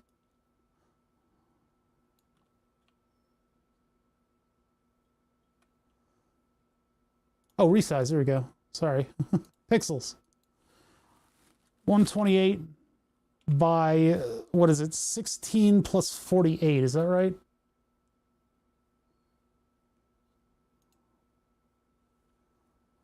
Yeah, so...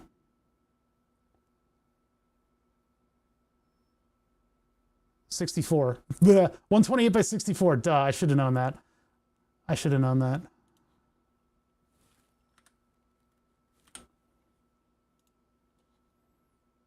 Oh, 64, 128.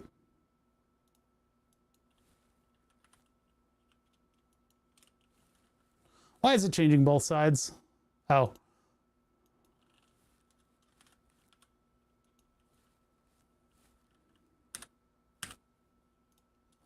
All right, so that doesn't seem right. So there's that. Go to the pencil tool, make it tiny, and go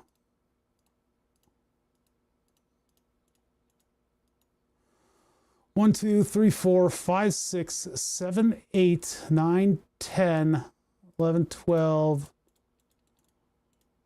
14, 16. Could probably use the line tool for this. That's too big.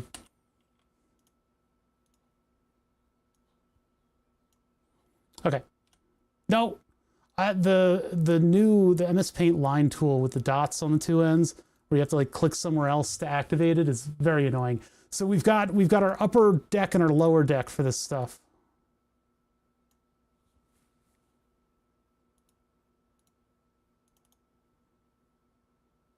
There we go. So yellow text and blue text. Now on the blue text, I would like to, yeah, uncheck maintain aspect, yeah. 48 over 2, 24. 1, 2, 3, 4, 5, 6, 16, 17, 18, 19, 20, 21, 22, 23, 20. That doesn't seem like halfway. That doesn't strike me as halfway. 1, 2, 3, 1, 2, 3, 4, 5, 7, 8, 9, 10, 11, 12, 13, 14, 15, 16, 17, 18, 20, 21, 22. Yeah, that's 24. Okay. Saturday. That's one quadrant is at 24, so we can put text a little bit above that, I think, because we've got our text is size 8. This really doesn't feel like the same size. Did we mess up somewhere? Probably.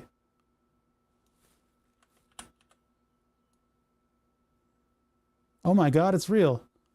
Hey, what's going on here? Keeper of maps with 64 months, 8 squared months. We got 8 square months. We're trying for 6 rectangles actually, but that's cool. Thank you so much, Keeper of Maps. I really appreciate you Very nice of you, very kind of you. We're trying to split our screen into 6 quadrants. Since we've got that upper deck, we're not really going to be able to do much with that. It's possible I could put like something that describes the inputs when we don't have inputs yet, so that's even still moot. Even still moot. So it'll just be like a title, like a test mode or something. Or I could just say butts on top of it. So now we need to split 128 into thirds. Well, 128 divided by 3, right? Let's pull out our old trusty friend. It's already out. I'm seeing how many characters I can actually put. 42.6666. What the fuck? 6 quadrants, yes. 128. So 42 times 3. We got 2 extra pixels. So we could draw a vertical line with those 2 extra pixels. So we do 42 and then a line and then 42. Well, let's get started.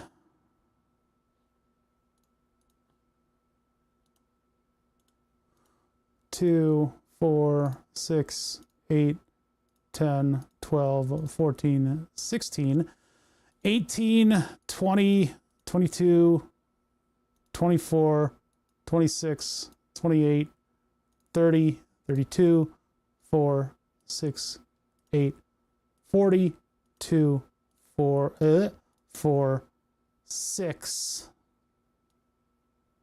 line,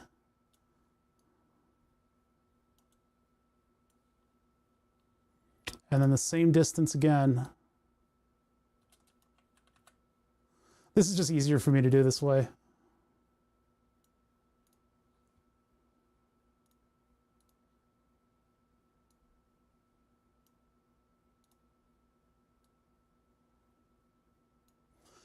I don't think I counted that properly. There.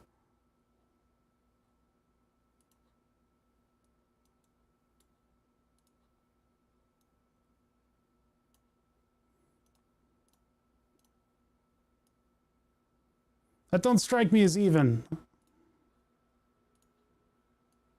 Let's just check. Yeah, that ain't even. That's the right size. This is the right size. Am I no, I'm not subtracting, I'm adding 2. I should have plenty of space.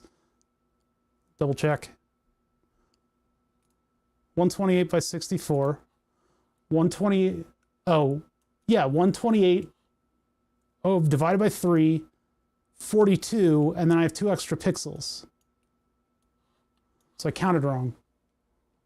2, 4, 6, 8, 10, 12, 14, 16, 18, 20, 2, 4, 6, 8, 30, 2, 4, 6, 8, 40. Oh, 42. Dun, dun, dun.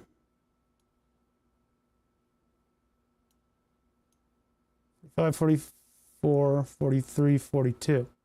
That's the new one.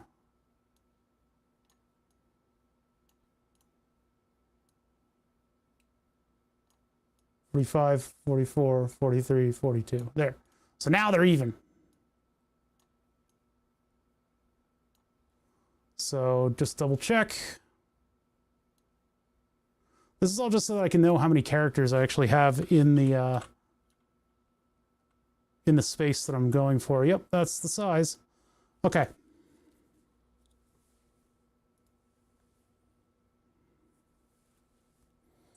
It would be easier to divide it into sextants. Huh?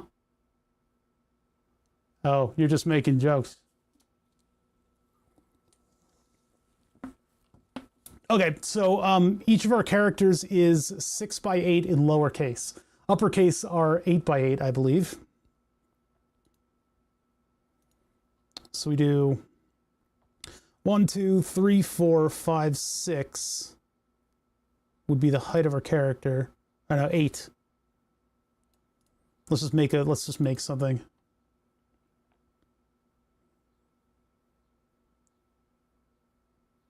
Are did you, Uncle? Did you get into drugs again? 1, 2, 3, 4, 5. Huh?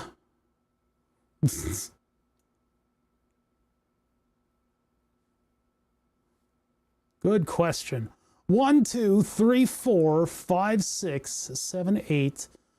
1, 2, 3, 4, 5, 6.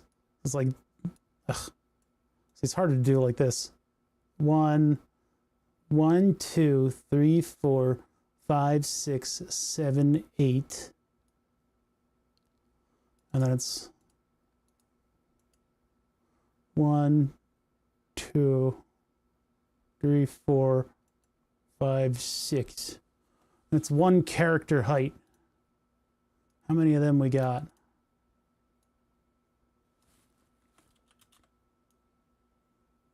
If I put them right on top of one another, then we potentially have 3 lines if they're right on top of each other.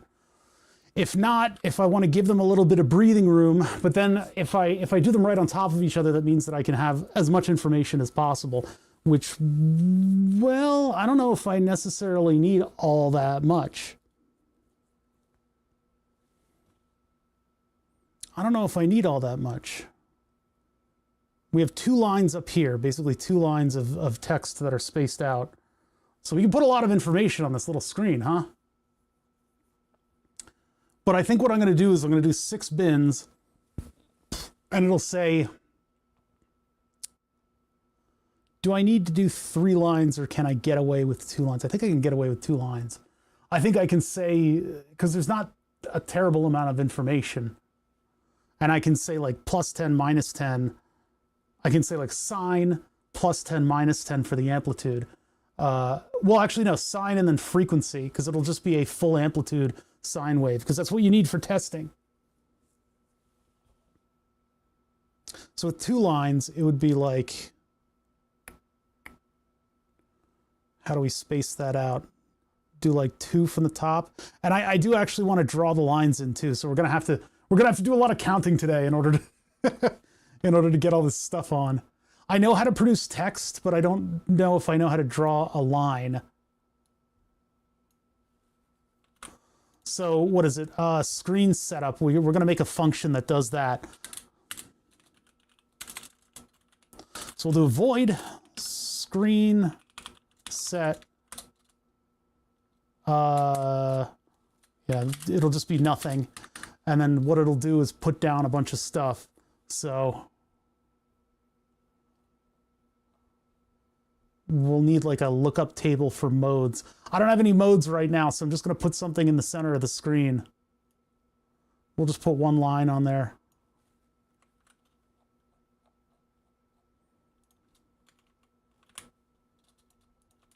So clear the buffer. Actually, we should clear the buffer, but we shouldn't do sending.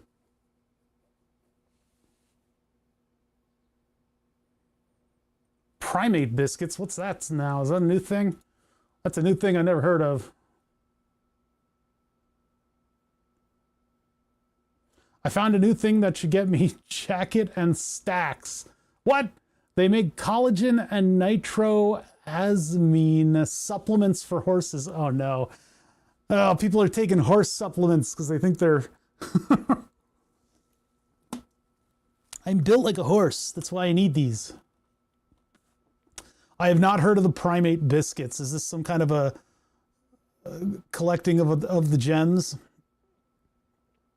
Oh, that's right. I need more information than that. C4 voltage. Well, the voltage will be on the voltage output, and then the frequency will be on the frequency output. So if we do C4 note, if I do a note output, I could just say C4 in the proper location. So I need to draw the lines and stuff. U8G2 is the library that we should look up right now so that we can get to know these functions and figure out how to draw a line. Actually draw the line on this thing and then wiggle the text into being in the proper spaces, and then we can we can assign them on the program and it'll do its job properly, right? I don't know. I'm getting an oh no from Uncle about primate biscuits. It's a big world out there, and I don't want to look at all of it anymore. I'm tired of having all of this information. I'm not the human brain was not designed to deal with the amount of information that we sift through in a day. This content is no longer available. Wait, Discord app. I'll close that. U8G2. Let's look up that library. Why do I have so many of these open? Close that. There's one over here too, right? Yeah, this one closed. U8G2. Arduino library for monochrome displays. Posted it in the meme channel. I'll take a look right now.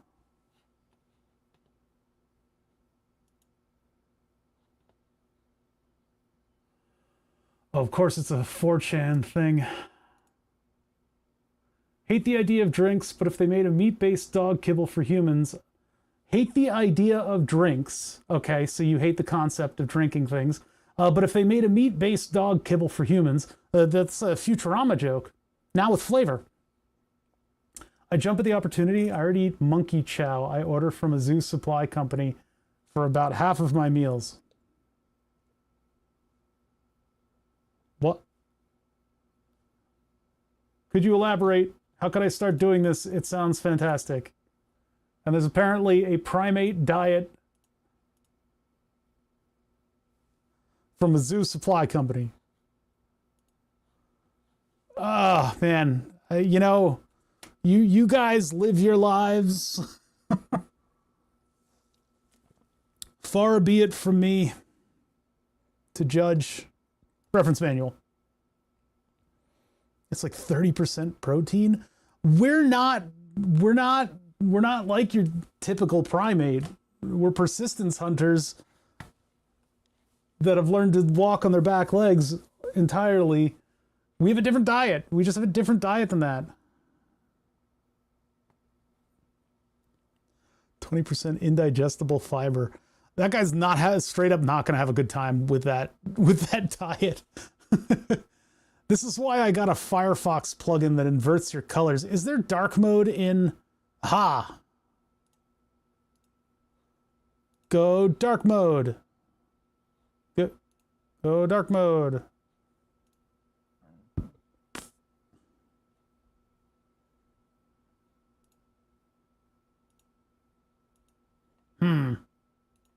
Dark mode. All right, that's it. We're using the plugin. Oh no, I don't have it on this one. This is Chrome. Never mind. On Firefox, I have an invert color plugin. Taco Bell is nothing but those biscuits. My buddy always joked, but he told me a story about seeing the cardboard box behind the Taco Bell and said grade G meat on it. But I found out the grade G meat is not a thing. It's an internet joke. So I think he stole an internet joke and passed it off to me as his own. All right, so Arduino setup, C+ setup, C setup, release manual, minimal user interface, user manual.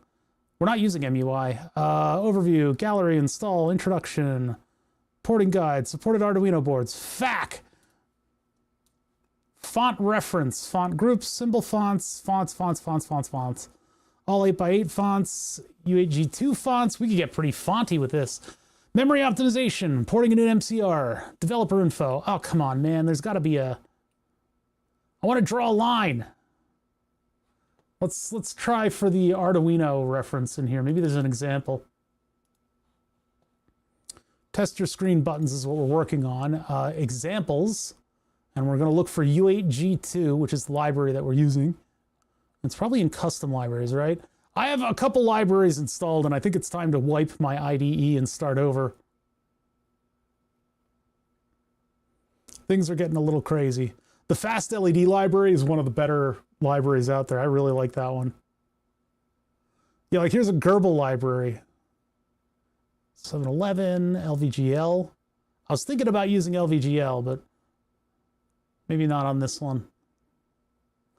U8G2, full buffer, games, MUI, page buffer, U8x8, 16 terminal, rotate 90, message box, hello world, graphics test, flip mode squad, arduino test. I don't think I want to do that on Twitch. Graphics test. Let's look at graphics test. Sorry, you guys have fallen behind my MS Paint window.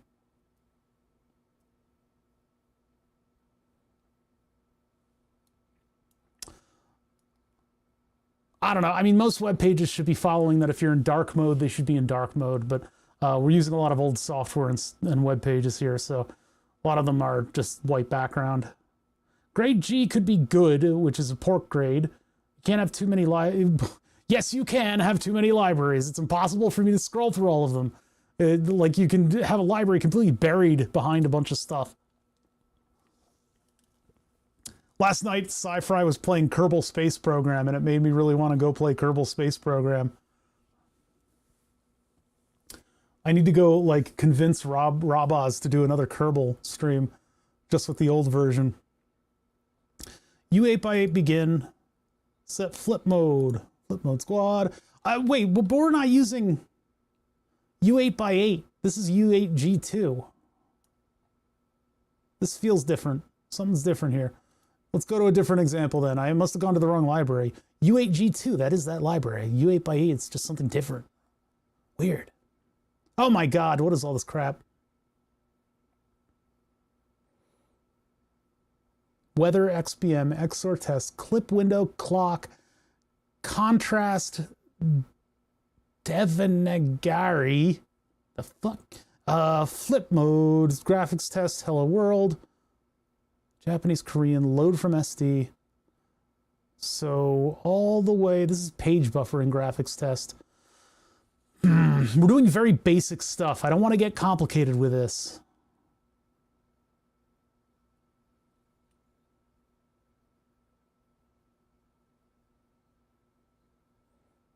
Shenanong. All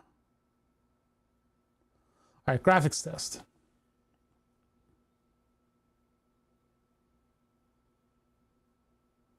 Some of a 3D printed Jeb. I don't have a multicolor printer though.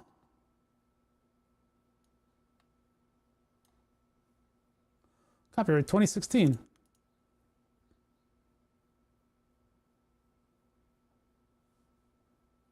Old software. I'm talking about my IDE. And also GitHub. I don't know when this one was last updated. Might have been 2016. Oh my God, there's a lot of different models of screen. Okay, this is looking more familiar. Set draw color. Well, we don't have that. We have a monochrome. Draw string, draw box. There we go. What is draw str? And draw frame. Interesting. Disk circle, R-frame. This is just the string. Okay, font direction 0. Good examples, good examples, good examples. Draw a line. There we go. There's our line. Wait, 7 plus A. Huh?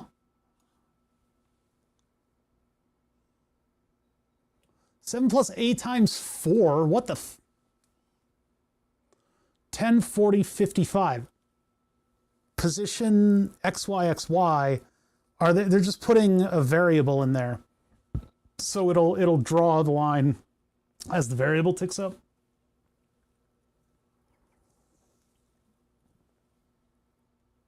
Draw stir is string. And so draw stir as in string gives us the initial XY position of the lower left-hand corner of the first character. And with the direction, this one does direction up here. Direction at 0, it's going to go left to right. Okay, I'm getting it. I'm starting to get it. This is supposed to be simple, right? Set font direction 1. Why would you do this? Oh, so they're animating, they're using the A variable to animate stuff. If we look down here, it's probably going to be an A iterator, right?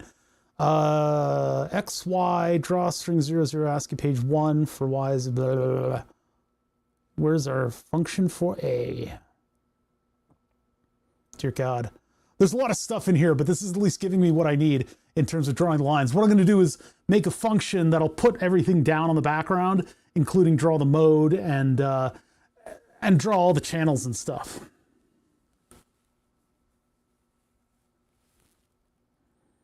Yeah, I'm starting to get it. It's pretty good. It's a nice little test routine that we can pick and choose what we want out of it. So we're going to do draw line. I knew there had to be a function like that. So we're drawing lines and we're drawing them from places to places, things to things, ideas to ideas. So we could just put that in here. So this would be the title in the center. And we could maybe make it calculate the center for us. But since, okay, so our first line is going to be the dividing line at the bottom here. So 1, 2, 3, 4. We already calculated this and do it again. 1, 2, 3, 4, 5, 6, 7, 8, 9, 10, 11. Why am I counting individually? 2, 4, 6, 8. Who do we appreciate? 10, 12, 14, 16. If this frustrates you, sorry, 18, 20, 22, 24. So 24, 0 to 24, 128. 24, 0, 24, 128. No. Yeah, no. Yeah, horizontal line.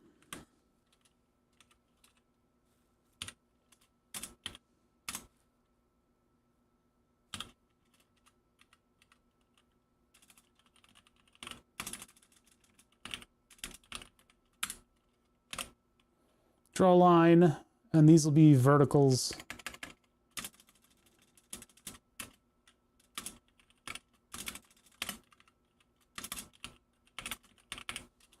Left vertical, which is located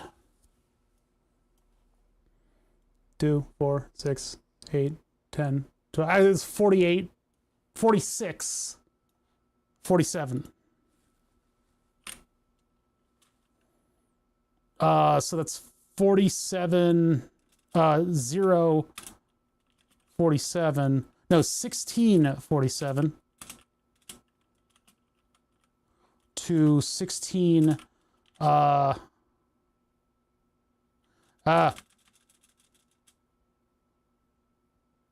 Hold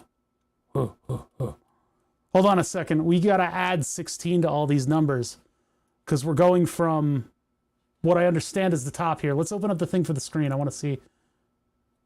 Well, where was, okay, so this text was at 48.8, right? And that's the top row here. That's like right here. So we are from 0, 0, 0 is this corner. Right there. The horse electrolytes are kicking in. I'm going to lie down so my brain swells against my skull. Have fun hallucinating about monkey paste or whatever the fuck these people are eating. Uwo did a video eating that. Of course Uwo did a video eating primate diet. Who else would do that? Oh my god, the gross out eating content is something else. We're doing a lot of positional calculations today, so stick with me, chat. We're going to make cool stuff on the screen eventually. We'll get there. We will get there. I think for now I'm just going to manually do it. I don't know if we could do like center position of text if we're going to have to calculate that ourselves. Does he have uranium in his desk yet? I would assume that eventually he's going to deal with something that's radioactive, just for the shock value of being able to call something radioactive. That man is a screw loose. So let's put that at like 10.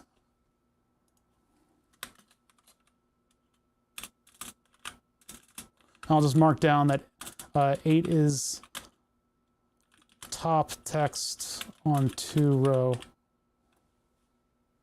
Because with 2 rows, is there enough separation of text? Should we really pack the text in? And I think we probably should.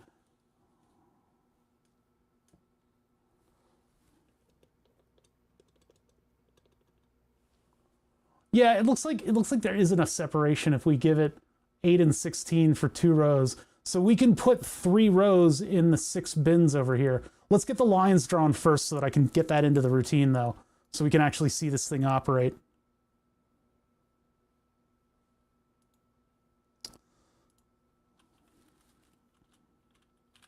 I could make like an actual frame around it too. That's what this stuff allows me to do.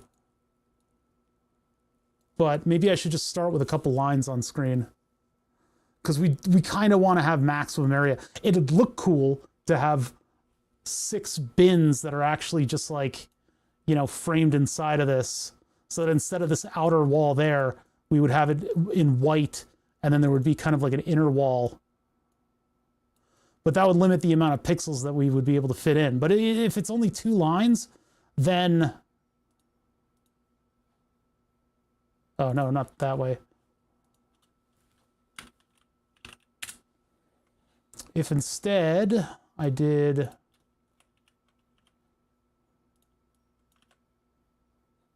Ugh. There.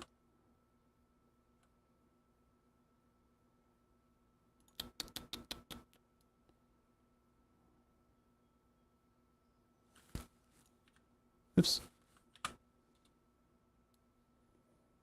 I mean, if I did... Let's see. I'm going to lose that if I invert it, so... I'm just trying to, like, figure out what this will be like.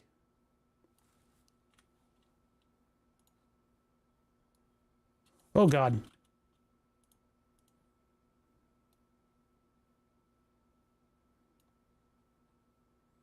That size, and then I can get rid of all this.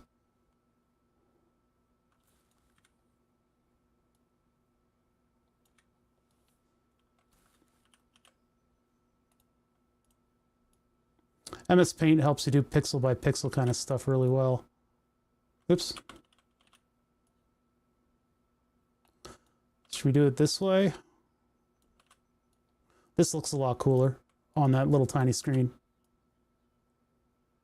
Oh, crap, I calculated it wrong. How many spaces do we have? We have 1 extra pixel. So I can do 2 spaces on those.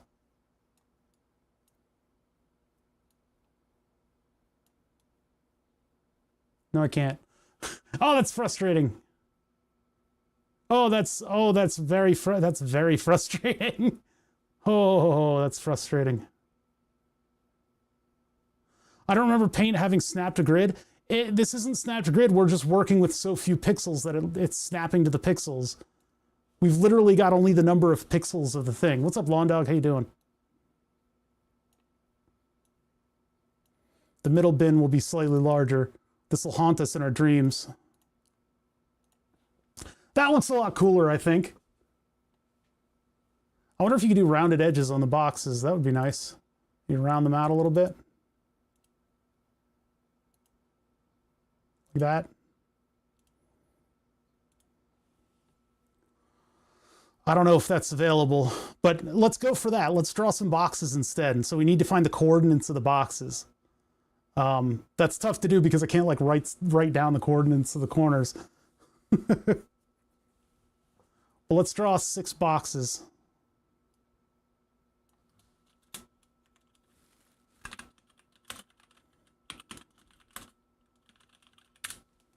They're going to have probably 2 lines available to them, although I could probably squish other text into it because they're very wide. So let's get our positions here for the boxes. Now, in order to draw a box, we just go back to our example that we pulled up. Who's adding me? What am I being added about? Is it relevant? No, it's not. Okay. This window, this example, what's this one? Sign. Oh, PT8211 sign. I don't think I need this. Hey, you stop that.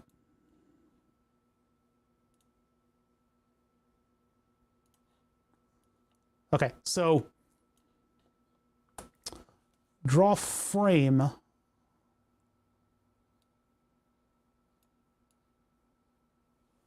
what's the third parameter? Is that okay? You did draw frame. We're gonna have to look up a reference to this because I don't know what the draw frame does. I know it's gonna be in here, but if I just do that in Google, yeah, there's the wiki reference. Holy crap! Draw R frame, draw R box, draw pixel, draw line. Oh, there's so many cool functions. Oh, this is great. Draw graph.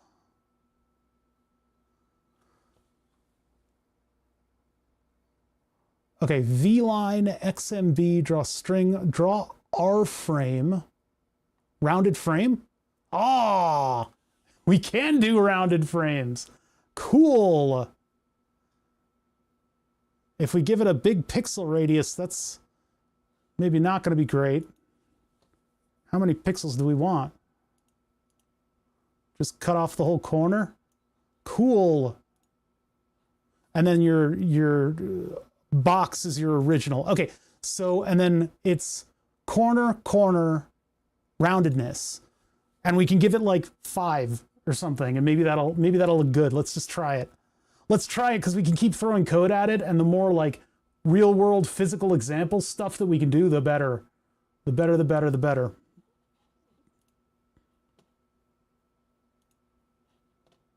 Cool. Okay, so draw R frame.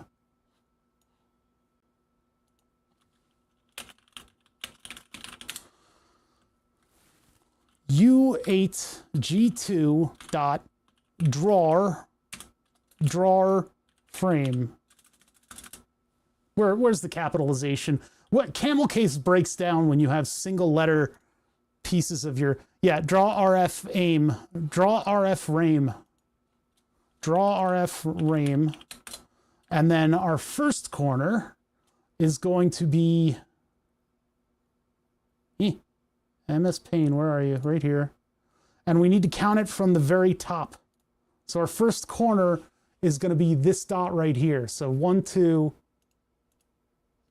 Well, let's put a counter on the side here.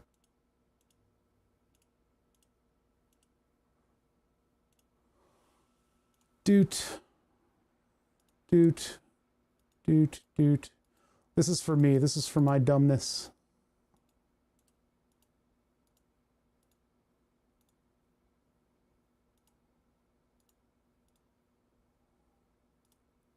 You know, if I used a different program, I bet you it would.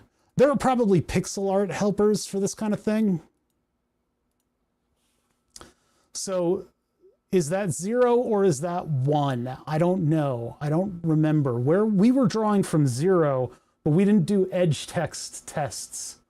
So I'm going to go ahead and I'm going to put it just starting at 1 to be right there. And then from here, we'll just count it out.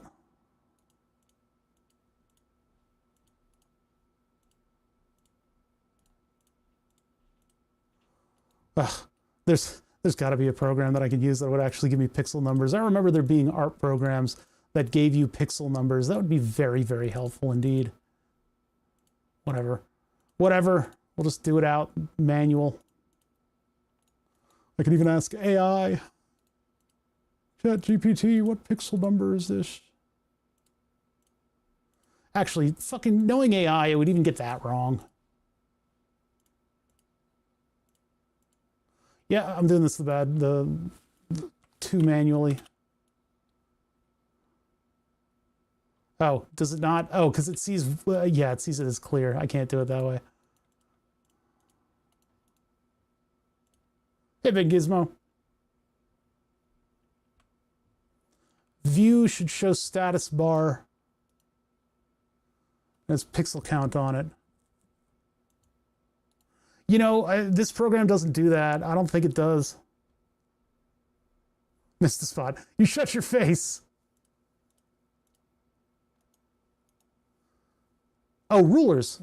Oh, is that 0, 0? That is useful. Hey, that is very useful. This is just a sanity check.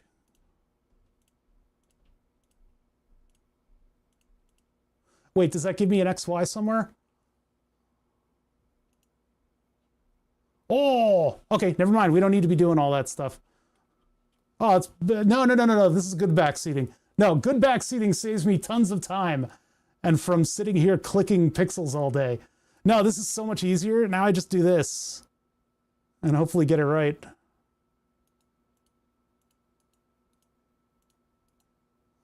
So that, oh, I moved it down too far. That makes MS Paint so much more useful. All right. There's always got to be somebody farting in my soup. Okay, so from 1-1 to... Actually, we can frame this whole thing. 0-0 to... Well, no, because that'll put the line all the way at the edge. I want it to have a pixel border. So 1-1 to here. 126.15. God, that saves so much time. 1-1, 126.15, and then give it 7 pixels. So this is going to be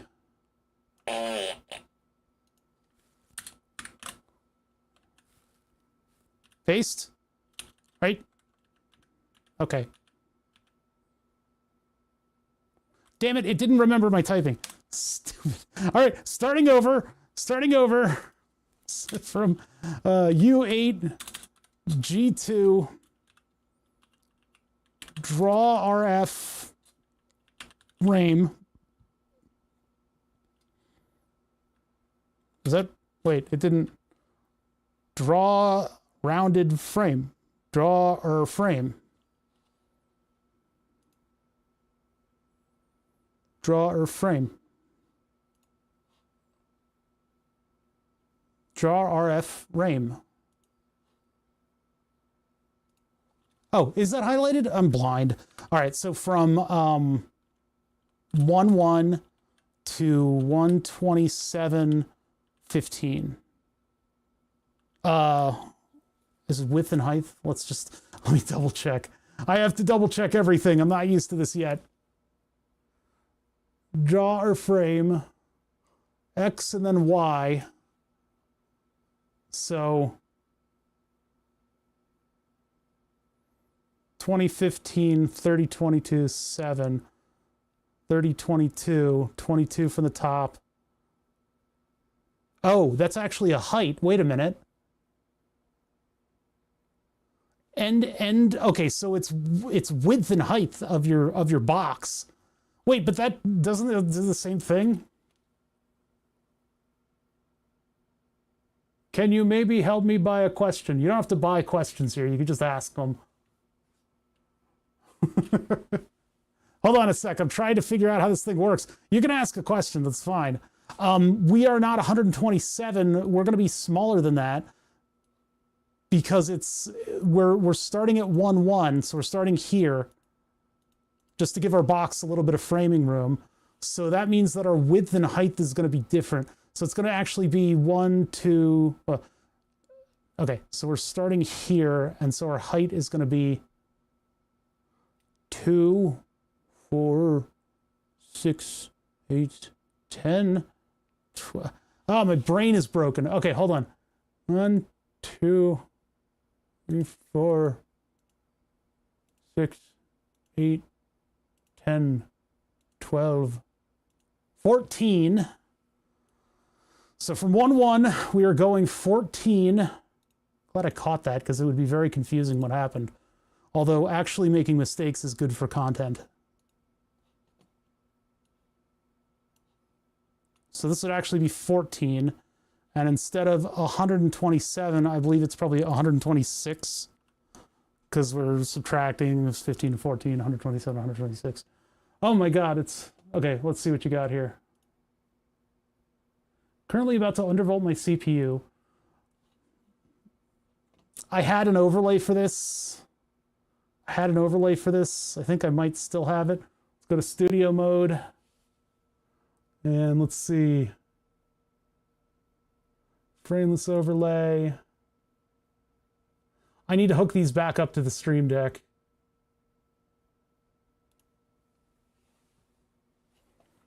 There you go. There's the overlay that I made years ago specifically for this.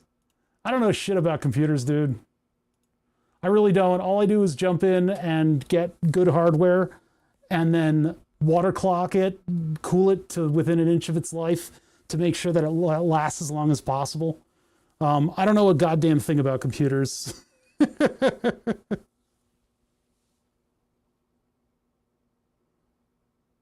I test every step with Cinebench and Prime. Don't got any breakdown. Now I'm on the point where I said it's crazy. What's your opinion? I'm offset -40 average, 705 points temps. Blah, blah, blah, blah, blah, blah, blah. Now, I don't know.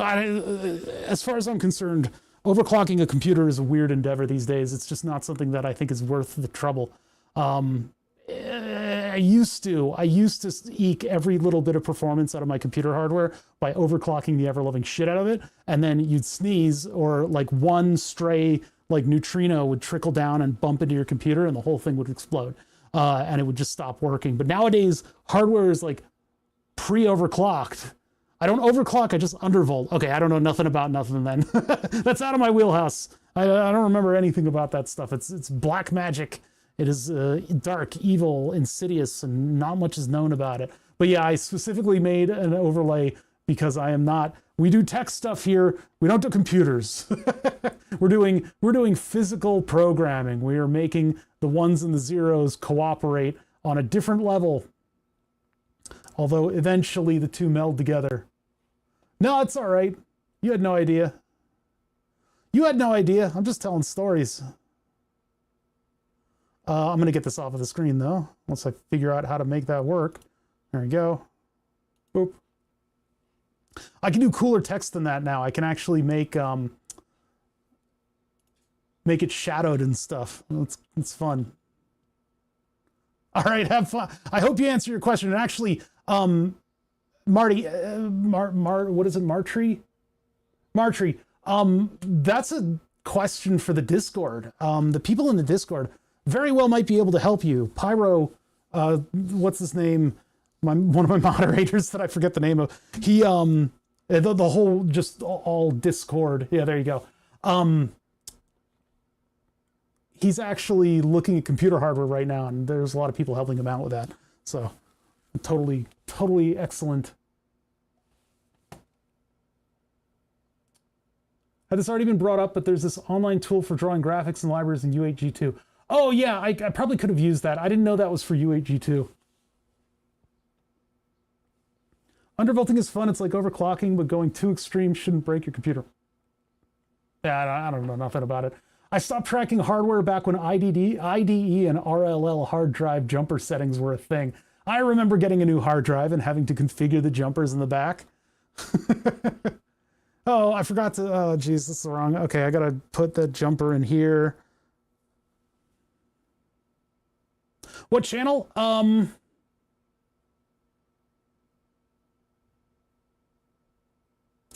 That's a good question, because I didn't make like a computer help channel. Maybe, hold on, let me look at what the channel lineup is. What is the channel lineup? Probably be like, electronics help is probably a good idea. Let's see, anything help is where, yeah, maybe do it in anything help, because that's where Pyro, I can't even, it doesn't show me his name because I'm streaming. That's where the moderator had the similar question. I'm like blanking on the name, and it's like it's blanking out his name. All right, electronics help works too. That works. Technically, that would be more like, you know, electronics, but consumer electronics falls under the purview of computers, so. Do you remember what the first gigabyte hard drives?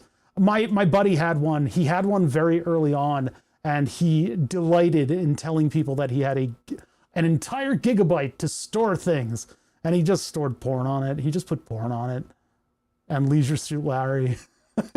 But he had a whole gigabyte. It was amazing. So much porn. Back when you had to use chat rooms to get it. All right, so we are going 126 over and 14 down, and that's our first box That is our title box. Oh, and we have a 7-pixel curve.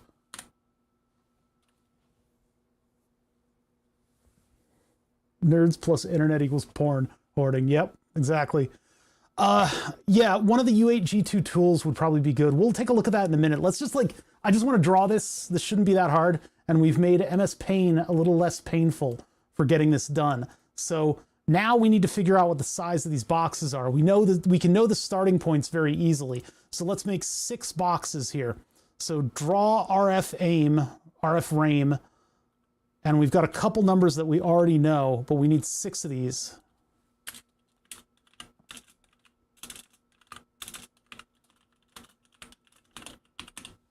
We'll figure out the size of one and then we'll do all the other ones. So the beginning positions we'll get down here first. We'll keep our 7 pixels. That's a kind of a generous one, actually. We'll bring that down to 5.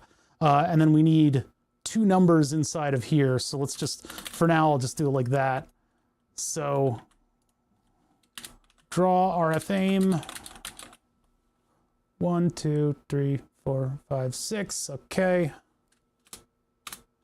Oh God, this is going to be a pain in the butt. I like the little frames. I think they help a lot.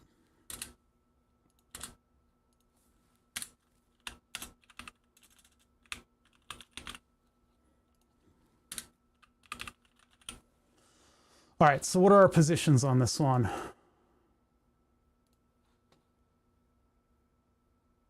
$118. And it's X and then Y. Yeah, so 1 is the X, 18 is the Y. And then we'll go to MS Paint. 141. This one's going to be 1 pixel wider. So 4318. Oops. 4318. And I'm guessing 4341.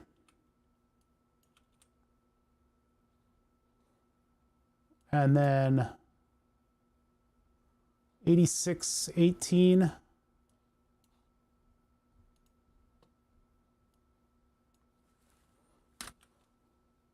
18, and then 8641.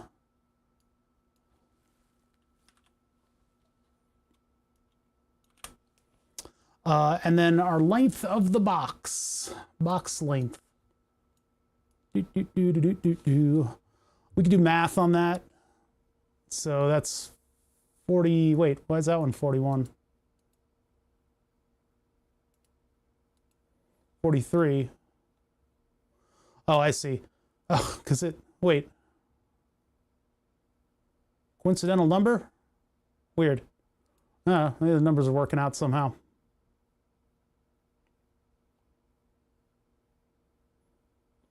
$41, so that's 40 wide. So 40 wide. That one's going to be 41 wide. So these are 41 wide. These are 40.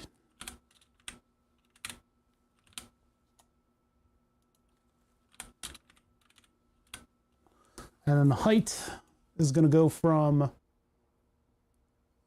it'll be 19 minus 39 minus 19, 20. That was my knee jerk. Wait, 39, 19, 9's cancel, 20. Yeah, okay, 20.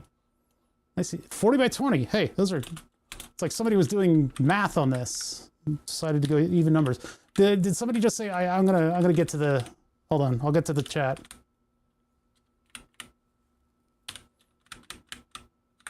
We got to do a bunch of this stuff. Ah.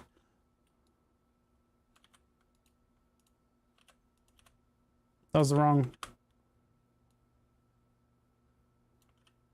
Oops. No. No. No. All my work. Hold on. What 40. 20. Why is my control C and V conspiring against me? There, that's all our boxes.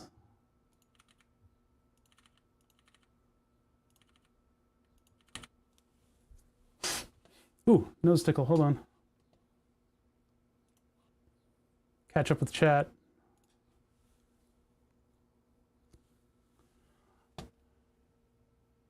We had a 230 megabyte SCSI hard drive on my Commodore 64. There were so many pins. I should get Star Trek TNG on Blu-ray, yes. I've been going through a list of spooky episodes on TNG.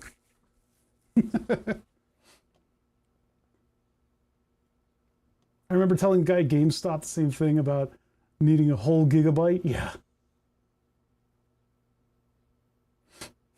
Must have taken a good minute given the internet back then. You never knew if you were looking at the type of porn that you weren't trying to look at because it loads vertically, so you don't know what's going on with the legs.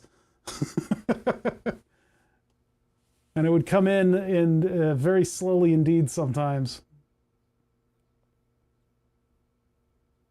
I remember telling the guy at GameStop, okay, I got that one. Hoarding, it's not hoarding, it's archiving. Yeah, that stuff. It turns out we thought that the internet would exist in such a way as things would never go away, like it'll be around forever, but that's not true. That's just not true. Things do go away. So technically we were archiving. Although fucked if any of those hard drives work anymore. Actually, some of them I folded myself just to make sure that none of its contents ever saw the light of the sun. Thanks, posted everything. Hopefully you can get an answer. Yeah, I think it's totally appropriate that you posted it there.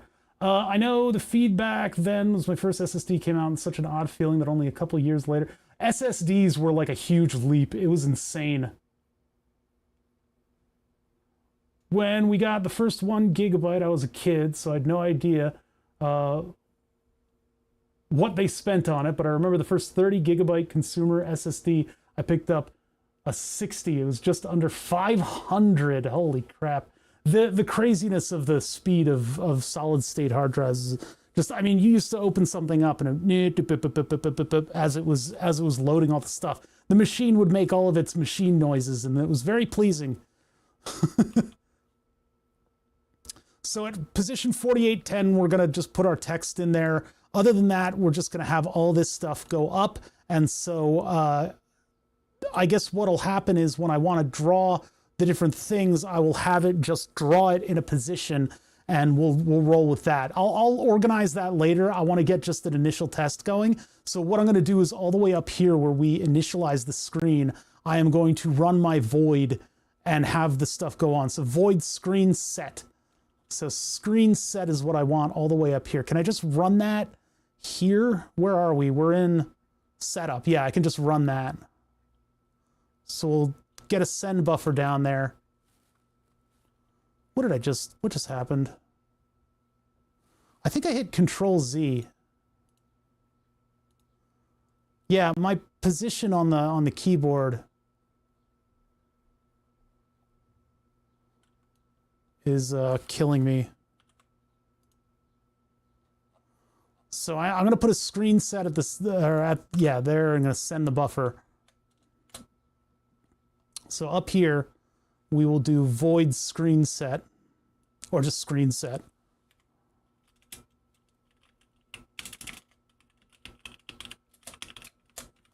That.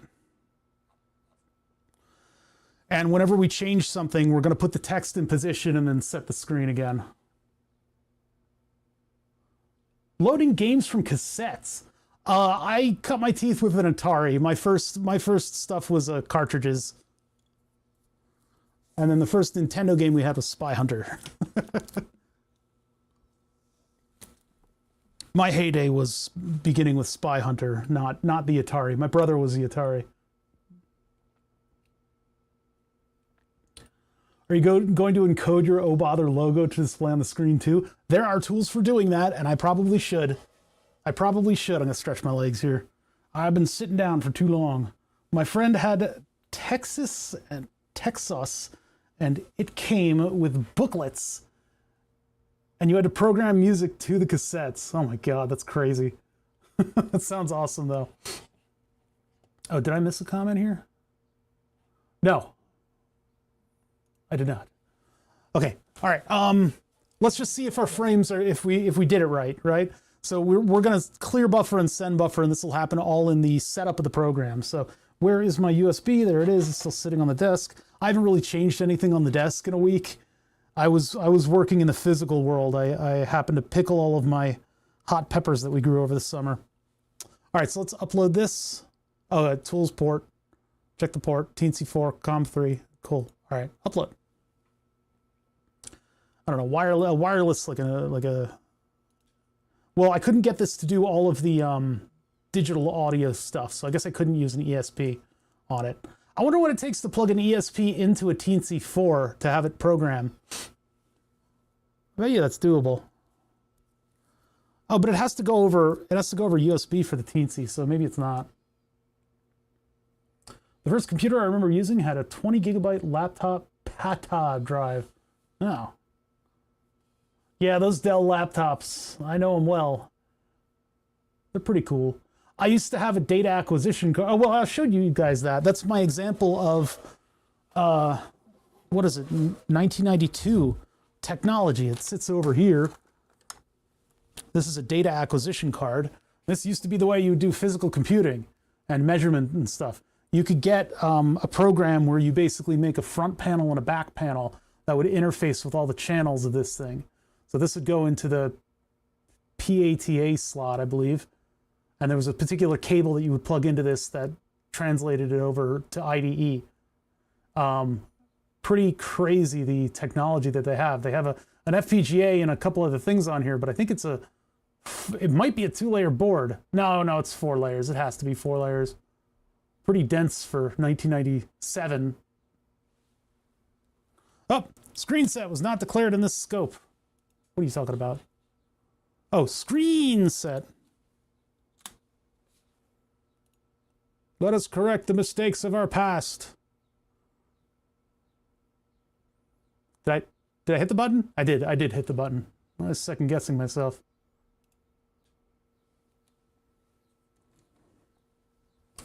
This thing's crazy. I had a good one and a broken one, and the broken one got stolen when our house got broken into in Philly.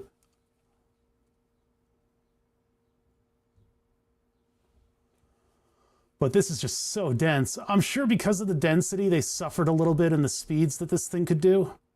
But it was 1997. Things were crazy back then. Yeah, can't have shit in Philly. I was going to do so many cool things with the data acquisition card. I was like coming up with projects and stuff, and then it, boom, the whole Dell laptop got stolen with that thing in it. Like, do those guys even know what it was? It's like a high science piece of equipment. I think this is a 2-layer board, in which case this is a work of art. Because it is so dense.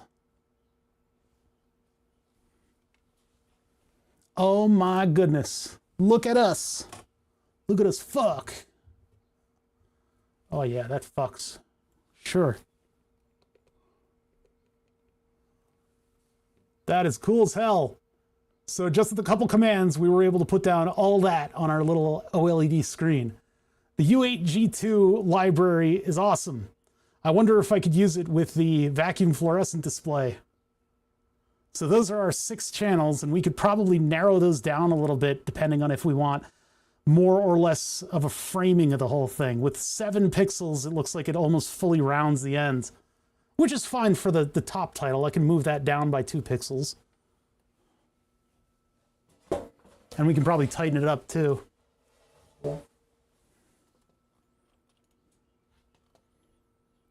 So going back down to our initial frame drawing, we can draw slightly smaller curse, move it down 2 pixels, right? How many pixels do we think we see here?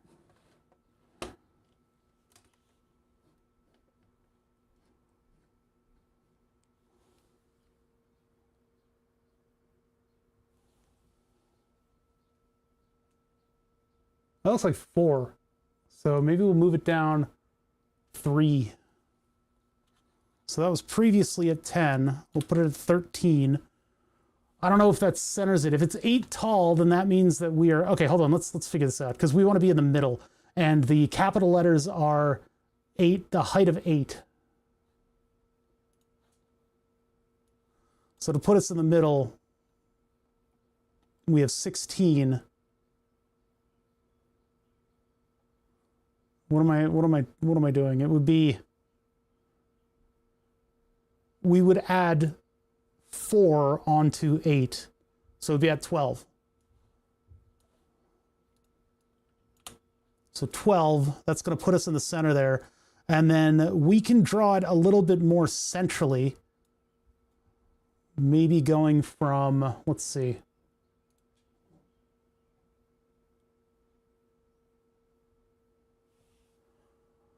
Yeah, maybe from the edges of the center box. We'll make it a little wider though. Like here, 2, 3, 4. Actually, 1, 2, 3, 4. That gets us to, it's 36. And then 1, 2, 3, 4. 36, 91.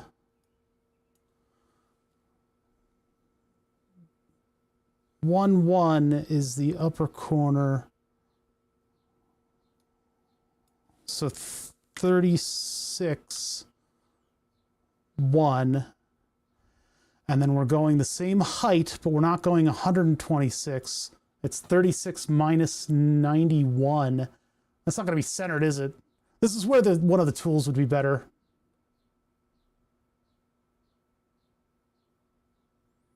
$36.90. So it would be 90 minus 36. 90 minus 36. 54 is the size of our box.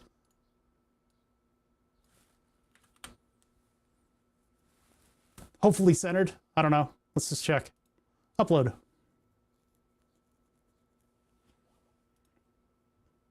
Hey, Niano, how's it going? I'm not using one of the layout tools. I could probably just use a layout tool to make this. I'm having fun breaking my brain with calculations. So that should tighten up and center once it restarts. Here it goes. It's uploading.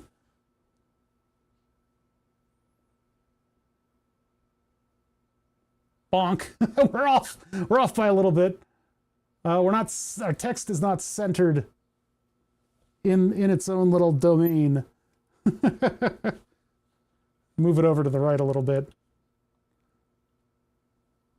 Center X is equal to is equal to 126 minus the text width over 2 plus 1.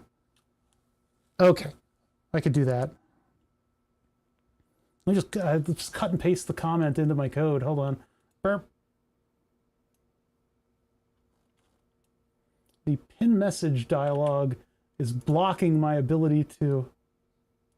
I forget if links are allowed. If they're not completely off topic, get string width fuck. Oh, that's a good idea. Yeah, we could do this with code.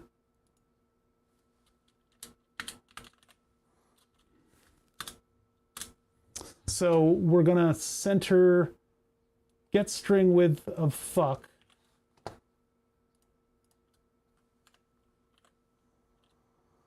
And we're going to set int width is equal to get string width of fuck. And then we have the width. So then we're not looking for the center X though. That's not where we're locating it. We need to offset from center, right? And I think that's what you're probably talking about right now. Yan Keys hardware? What am I looking at? Oh no. That is an intense keyboard project. What is it supposed to do? Is it just supposed to be a neat keyboard? It looks cool.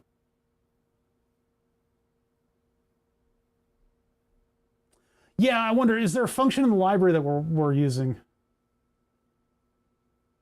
Oh, sorry, I missed Caravos's comment. Sorry, I'm concentrating in coding right now, guys. I try to keep you guys up here, but due to my blood pressure, I actually have chat slightly away so that I don't see you all the time when I'm programming. Because when I'm doing this stuff, I do like to do it myself. I do like to do it myself. For some reason, they use an FPGA. But you know, I'm not averse to you guys helping me out. Text width is equal to U8 get string width, fuck. Int center x equals 1 plus 126 minus text width over 2, and then the center x variable can go back into it. No, it's okay. You know, you programmers are you guys backseat all the time. Let's see if there's functions in here though that I could maybe use in order to help position my text. Now there's also tools where I could just lay it out myself, but there's all kinds of cool stuff in this library. It's a very versatile library. Buffer size, buffer tile, buffer PBM, display area, set font position center. So that's how I would do text from the center, huh? I don't think I totally love that. I don't know. Oops, wait, we want to be here. All the way to the top. Circle, ellipse, filled ellipse, frame, glyph, horizontal line, pixel box, frame, string, triangle, draw. Enable UTF-8, print, first page, get ascent, descent, get display height, get string width. So that's the function that Ugg Squish wants me. Ugg Squish. That's a Twitch name. All right. G2, G8, get UTF-8 width, X offset, and display interface, next page, send buffer, send F. F.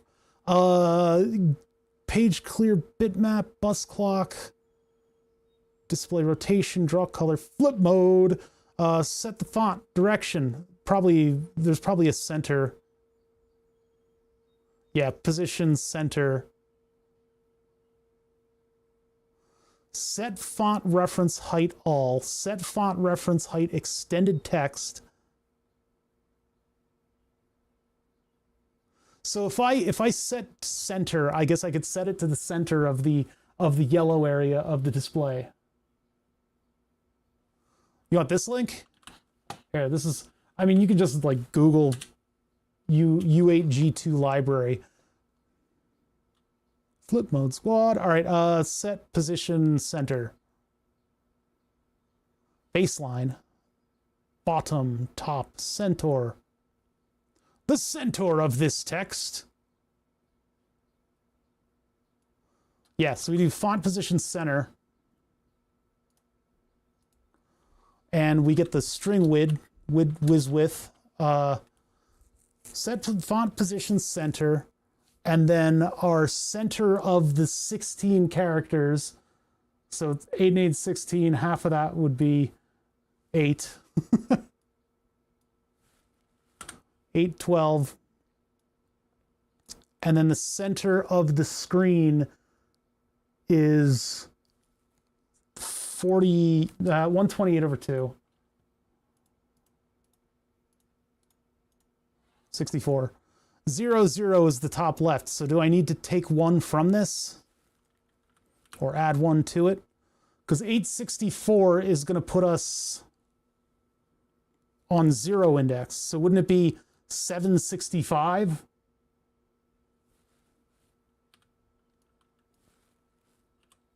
We'll try it. And then if I set font center for any subsequent test, I'm going to try to reset that to be to the left, because then we'll start the text within the box from the left over, and then it can overflow depending on how much text I have. So set font, let's just put the command in there even though we're not going to use it. Whoa. Set font direction mode. Hold on, I'll find it. Position baseline. There's no information. Bottom, top, center. Oh, it's all in one.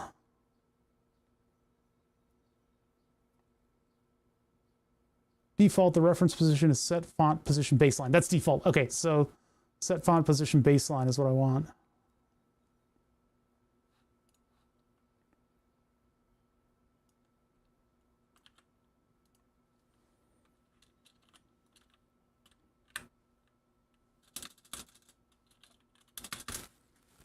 Baseline.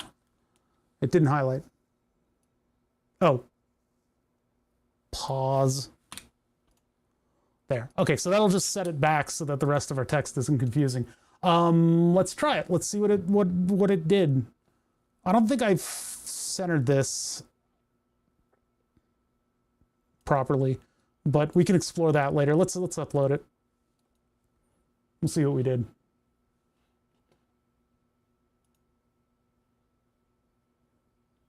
And I could make the box fit by calculating the length of the string and where I want the string to start, but I don't want to do all that math right now.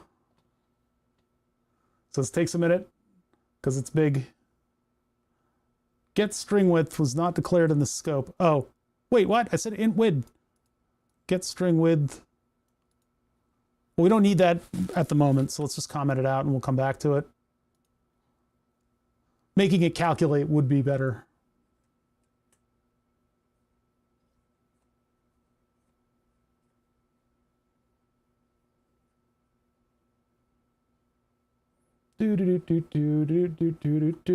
Uploading code. Okay, so, well, my text is over here.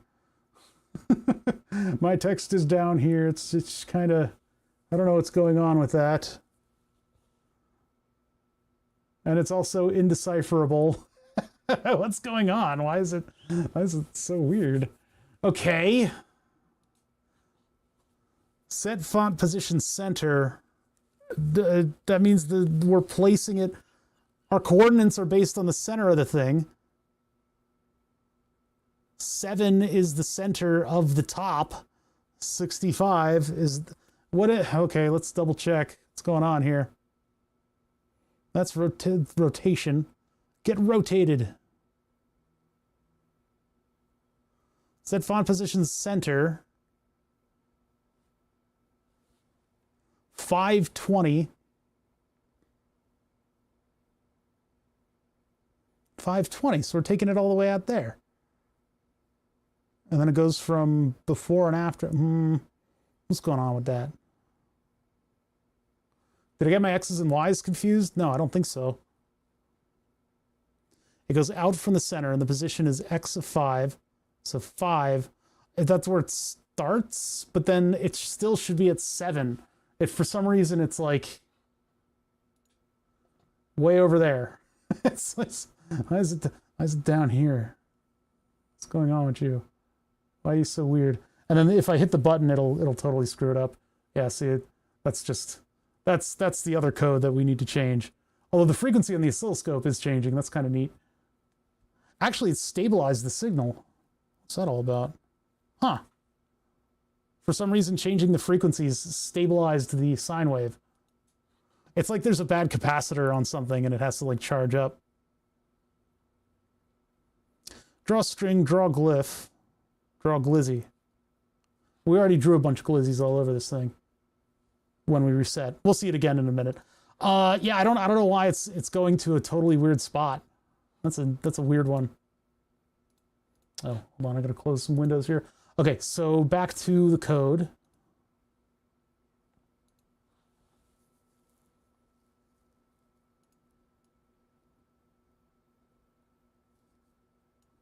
Set font position center. Did it change directions? I mean, when we undo this, that'll draw it at 765, and we could do math on variables in order to make it go into the right spot. So we can take the width, divide it by 2, and I don't think we should add it to 1 because we're taking...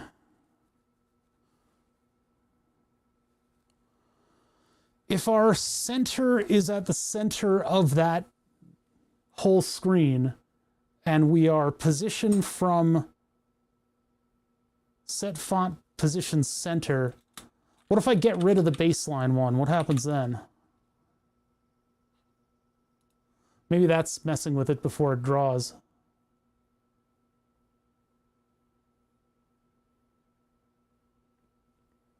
It's going to take like an hour and a half to upload the code. I should have put this on a different processor to test out all the screen stuff. It takes a minute. Did I miss anything? There was a hype train. We had Incredimike. Incredimike gave 100 bits. That's what that was. I missed that. Thank you, Incredimike. Does this still do something? It makes the green light light up. I'm not sure it does much else. Okay, so the text is just cursed. When I put it at 765, for some reason, it draws underneath everything, even though our rounded top is there. Everything looks kind of right. It's just, for some reason, our text is just gone. Gone.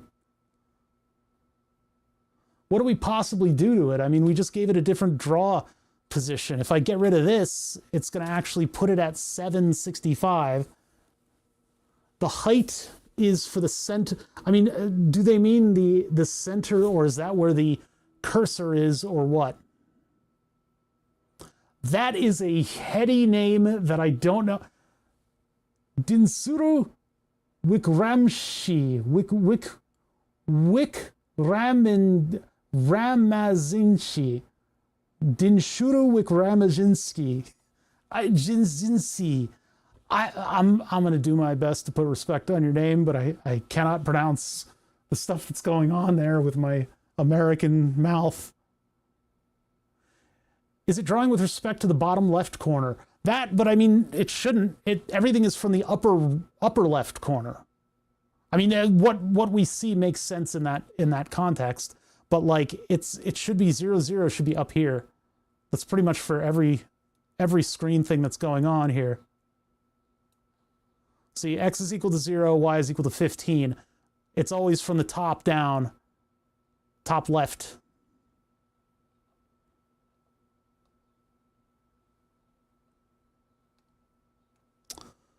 And it could draw from a different...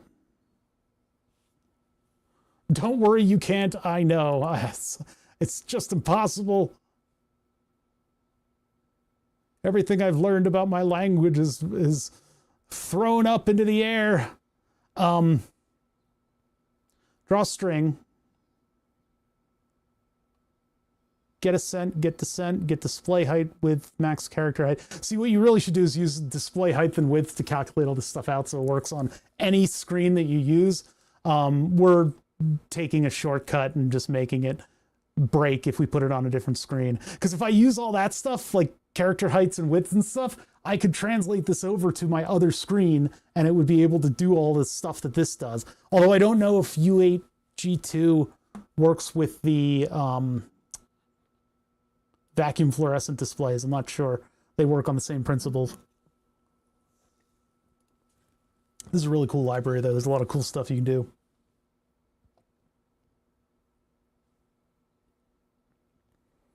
Thank you. Appreciate it. Okay, where are we looking? We're looking for font direction, font mode. Font position, baseline, bottom, top, center. If it was at 65, it would be printing from 765 over. So if we did the width calculation, I think it might be -1. Let's put that in there. So int width is set string width, or get string width. Let's just double check that command. Get. Right buffer, set power save. Font flip mode. Send F. Send F in chat. Send buffer print. Nah, where is it? Oh, what does the X offset do? Return the horizontal set offset of a character. This offset will move the character relative to the XY draw position. For example, if the first character of a string has an offset of 1, string should be placed at X6. This is too smart for me. We could probably be using those commands, to be honest. Okay, so get ascent, descent, blah, blah, blah, blah. Get stir width. Okay, so it's not string. Oh, that's the correct command. Okay, stir width, the. So we're going for the stir width. That should be a valid command. I don't know why it gets stir width. Yeah, in the U8G2, so that's going to get... Oh, why is there an offset on that?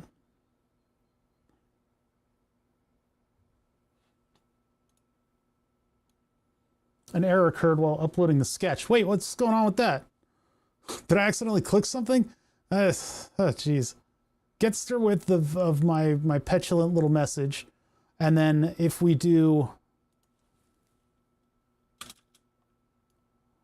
I'm just going to, what is it, width.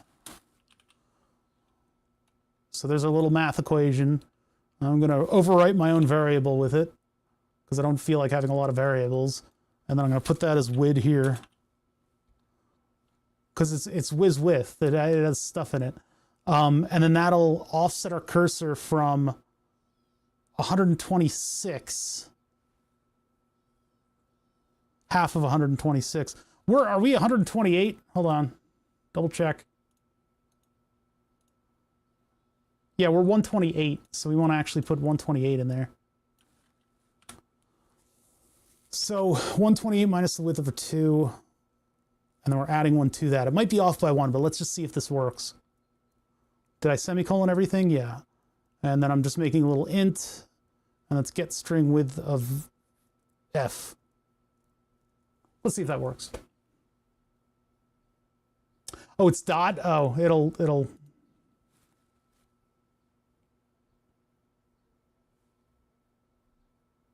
Right.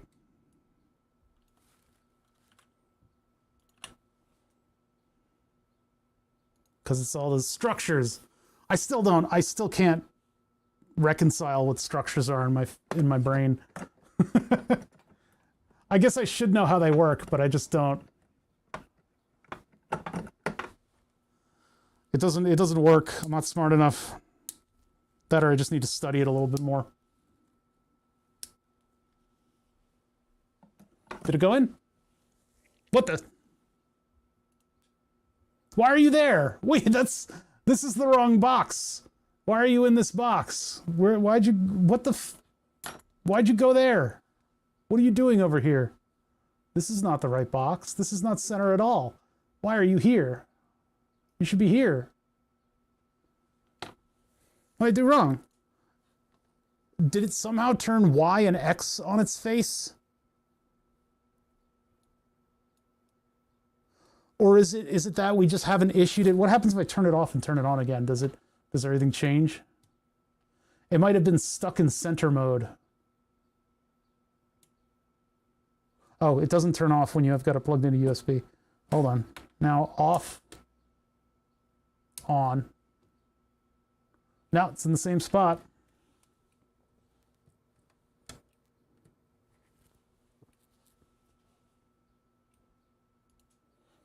What I did. So X and then Y. I don't understand why it's completely in the wrong place. So draw the frame. The frame's from 36.1. So that's 36.1 is the corner up here. So 1 as the second number is this height. Oh, I put it in the wrong place. That makes total sense. So it'd be WID and then 7.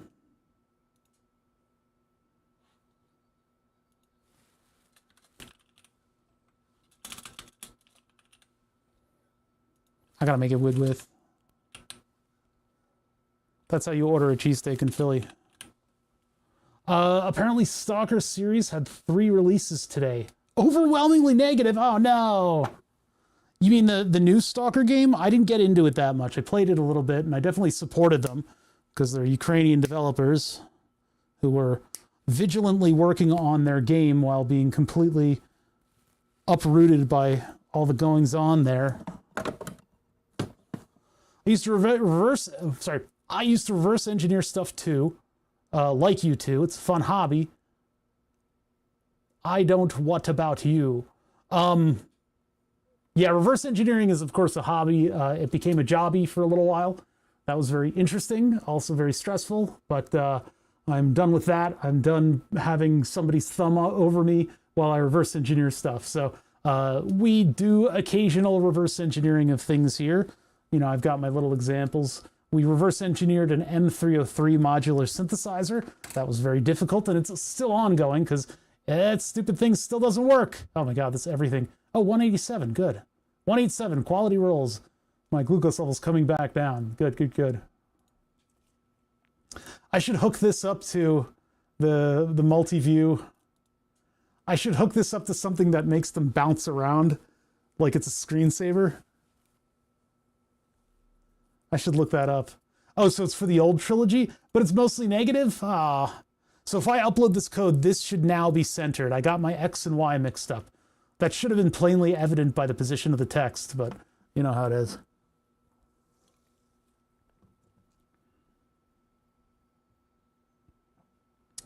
We're kind of almost there. We're kind of almost there. Where I can have it say exactly what the different channels are up to. WID was not declared. Oh, yes it was. WID with was not declared in this scope. Oh, here it is. It's this one. WID with.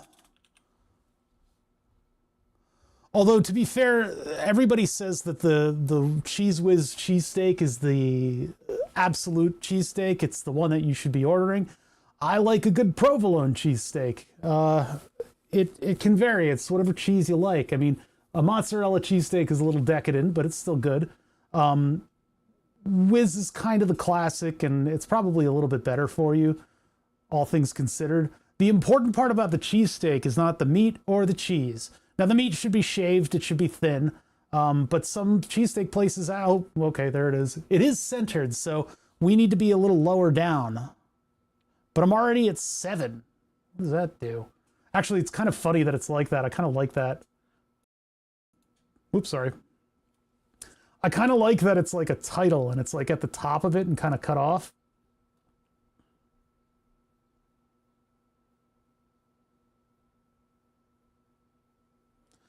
This is the Linus Tech Tip argument. What is the Linus? Explain that to me, because I don't know. I don't know what that is. I'm not up with Linus Tech Tips because I don't like following other channels that are tech like this. I thought that if I put it at position 7, it would be centered. But I guess it's okay. So I guess it's still the center, the lower center of the text.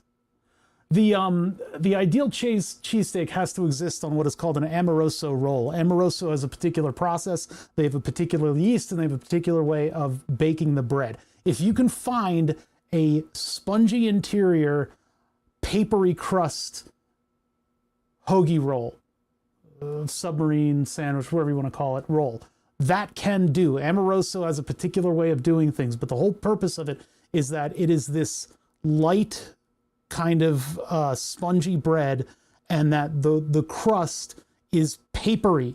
You don't want like a hard bread crust. I saw somebody make a cheese steak, and they basically put steak and a bunch of different cheeses onto the hardest roll I've ever seen. They baked their own roll. That was very good of them, but the crust was like, could destroy the roof of your mouth. He was talking on Wan's show about the melting of cheese, and chat went off because he said he needed real cheese, and they all went to hamburgers with different cheese for 3 weeks. American cheese is meat lubricant. It is designed to get meat down your gullet. That's why it has the oil content that it does. And it melts very, very nicely indeed. So American on a hamburger. No, a melty cheese is really good on a cheesesteak, and Cheese Whiz is potentially better for you, is what I hear. And it is the classic cheesesteak cheese, but if you want to deviate from that and use something like provolone, it melts nicely. It's just a good cheese to use. Whatever your preference is, what makes the Philly cheesesteak a Philly cheesesteak is the Amoroso roll, and that's why when you just start leaving Philadelphia, you start getting much worse cheesesteaks, and then they get a little better as you get out there. They start to become called cheesesteak sandwiches, which is where they put all this other stuff on it. But it's steak, cheese, ketchup if you want, and you can put long hots on it, which are hot peppers, but nothing else. You don't put anything else on it. Fried onions is a good idea, but other than that stuff, you typically don't put anything else on it. That's when you start getting into cheesesteak sandwich, where they put lettuce and tomato, and then you're just eating hot tomatoes. I don't know. Look at me. I'm an enormous fat guy. I know what cheesesteaks are. I'm talking a little quieter today because there's a lot of other people home. It's just the reality of working where I work. American cheese doesn't have cheese on it. No, American cheese is not allowed to be called cheese under certain laws that stipulate the process involved in making cheese. There's more oil content in American cheese. It's still technically cheese. It's just not allowed to be called cheese. And you guys love to drag Americans any chance you get. But this whole American cheese thing is it's all hopped up. It's not right. I'm now a subscriber. Little support from Sri Lanka. I appreciate the YouTube subscribes are free, and I appreciate them very much. When I say subscribe, and I'm talking to like a Twitch sub, that means they've spent money. But I really appreciate the YouTube subscribes, because YouTube is slow to grow. It's slow to grow around here. Now all I can think of is hot tomato slices. I know it's awful. Not cooked, just hot. Okay, so I guess we need to set this to center. These are 8 high, the font. So if we set the lower part of it to the right position, it's going to be what? It's going to be 4 from the center. So 12, 11 or 12. Where was that? That was up. Oh, here, 12. I was looking for the number 7 and I wasn't finding it.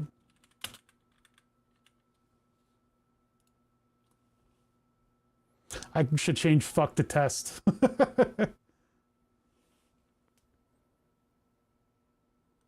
American cheese is cheese with extra stuff in it. It is cheese that has been processed for longer shelf stability, but happens to be great for adding to cheese sauces. Okay, so it's like a Velveeta type, but a little bit more, whatever, viscous.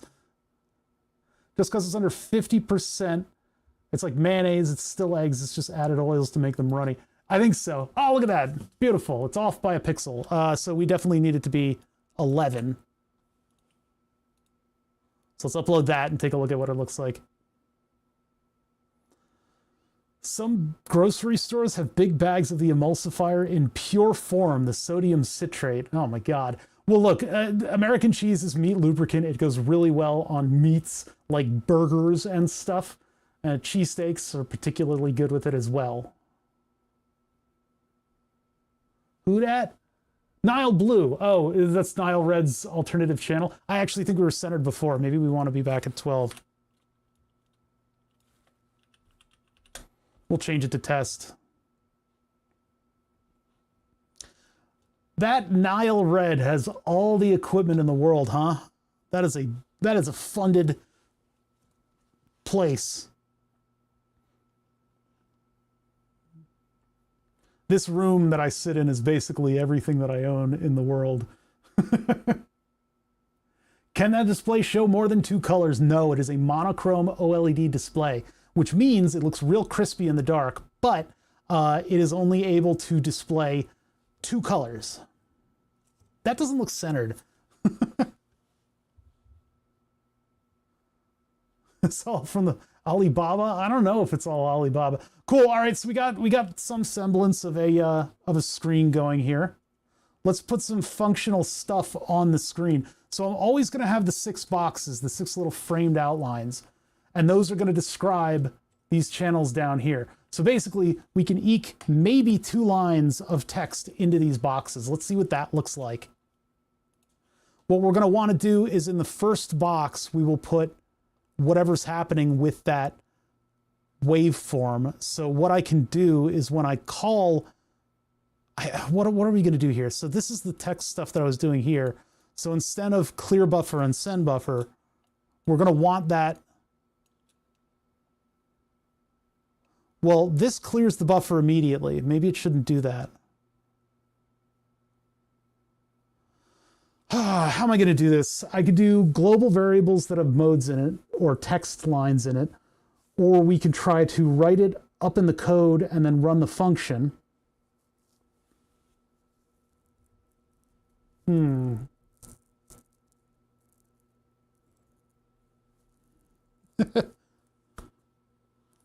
Give it a watch. He makes American cheese out of a real cheese block. I should do that. Bulk up my knowledge of American cheese so that when people get confused about what a cheesesteak is, I can really lean into them on the misinformation that they've been fed their entire lives. Because, man, I don't know why nobody gets it right, but I guess they don't get it right because they don't do an adequate amount of research into what an actual cheesesteak really is. There's a place in Tokyo, I think, in Japan, that actually has an agreement with Amoroso where they send them all the dry ingredients for the bread. And then they're able to bake it remotely so that Amoroso doesn't have to ship all the way out to Tokyo, and they can still keep their strain of yeast a secret. I want to get a sample. I want to get a sample. I want to do like some corporate espionage. But I think they also might bake it using steam. I don't know. So if we're clearing the buffer, that means we're no longer going to have the information externally. So we got to get it from the actual stuff. So when we draw the text box, now what's going on in our code? Right now I've got it plugged into the upper left, and that's in that mode. And then the upper right is a voltage level, I believe. Nope. Lower right is a voltage level. I'm going to take on Big Yeast. That sounds like a terrible plan. Hey guys, I'm going to take on Big Yeast. Gets an infection. Do we center it? Nah, we'll put it to the upper left, but I'll put it in 5 pixels from the upper left of each box. So 118, 40, 25, boom. That's our left box. And then what we'll put here is, boy, I gotta figure out how we're gonna do this.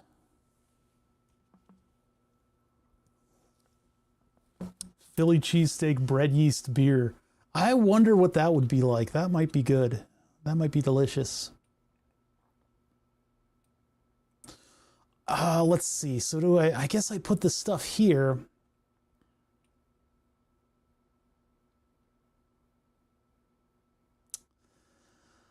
I'm going to have to reorganize how this thing does its job.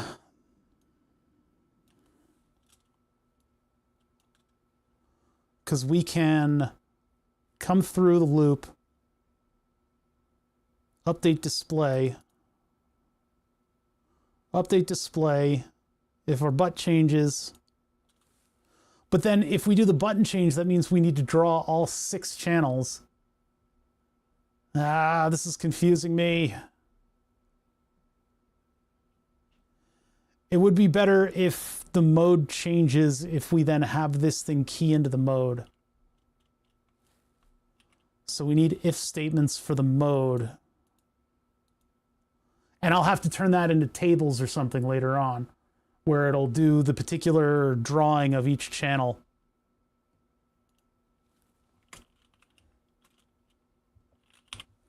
So what's our mode variable? That we'll just do an if else on the one text box. We'll just change the one text box right now.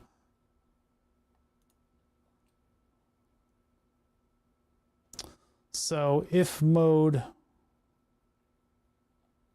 where was that? Okay, so if mode else this. This is a weird way of doing it. I apologize, but we're only changing the contents of one text box at the moment. And this would be screen set.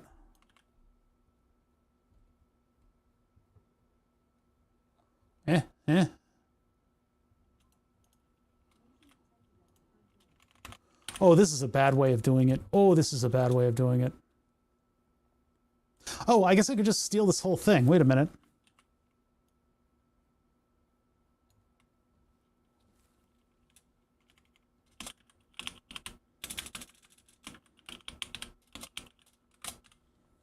If the button changes, set the screen.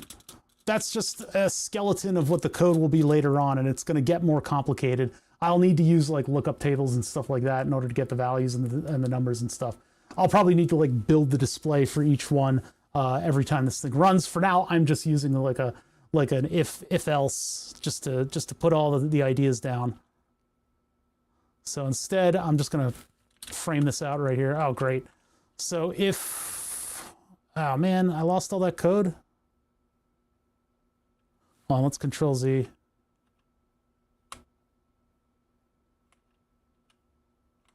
There, I just want that back. Oh no, I want this. I want this if else. Control X, there we go. So if button change, then we do screen set. Run that void. No returns on the void. And then we go down here where I'm framing out what this is going to become. And I'm just doing the upper left-hand box. And the, actually, well, it's going to be these two. One will be a frequency output, the other one will be a voltage output. And I'll change the channels around to make that in the other piece of if else on the mode. So instead of screen set, we're going to do the drawing of our information here. Like that. Oops, put that back in. Put that back in. Make sure that those things are in there. We need those brackets. C4, 3.25 volts, 21.16 gigahertz. We are going to split that up between two. So we're going to take the hertz out of it. And I'm going to need another Control X. I'm going to need another C4 on it. So both channels will reflect what note is there. But that's not going to go in that one. It's going to go in the one below it. So this one goes here. Well, actually, let's just take the whole thing first. Hold on. We'll take the whole thing. Actually, before I do that, I'll split this one up. So A0, copy that, put that there. We'll change the positions on everybody too, so that they draw in the right spot. Take that one. That goes in the lower one. Actually, Control Z. I keep messing it up. So that's the top. This one's the bottom. Not supposed to ask that question. It's very rude. Let's see. If test mode is equal to blah, blah, blah, blah, blah. I could put this in like its own. I should like block that off so that it looks separate from. That's all right. So if the lower frame, if the test mode is 0 versus the test mode is 1, the lower frame is going to be the voltage. So I get rid of the frequency ones. Pack that in a little bit. And then this one is the voltage. And so the top one is the frequency, and it's just a sine wave. I should probably specify that somewhere, but I don't have the place to put it. We have two lines of lowercase text. It's A0, 1 volt, A0, blah, blah, blah, C4. Okay, so let's see here. Where it go now? Go back to our boxes in Paint. MS Paint. Now, really, I should represent these boxes. You know, I could probably draw them in MS Paint and put that all together. But let's just find, I mean, we're 5 by 5. So it's 1, 2, 3, 4, 5, 6. So it's here, and 1, 2, 3, 4, 5. So there is where our curve is. No, I don't think so. I think it's a little different than that. It's like that. It doesn't feel like 5 by 5 pixels. We set it to 5 by 5. But let's just do from here. Yeah, like there. And then the second line there. How does that do? 1, 2, 3. 1, 2, 3, 4, 5, oops. 5, 6, 7, 8. 1, 2, 3, 4, 5, 6. That's going to run into each other. So we need to go a little higher up. I'm just doing this by dead reckoning right now. What is the height again?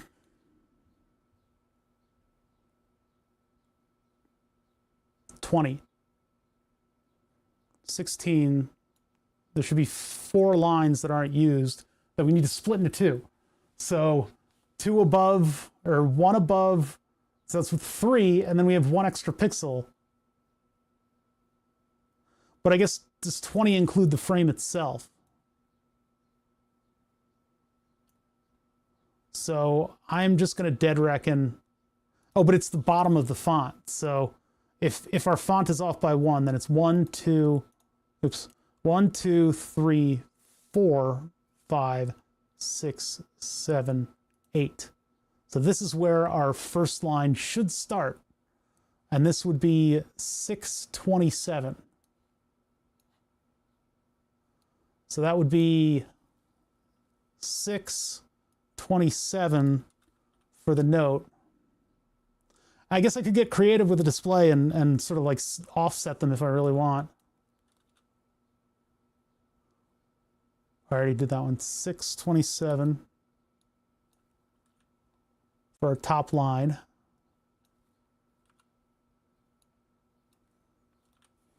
627, and then our bottom line.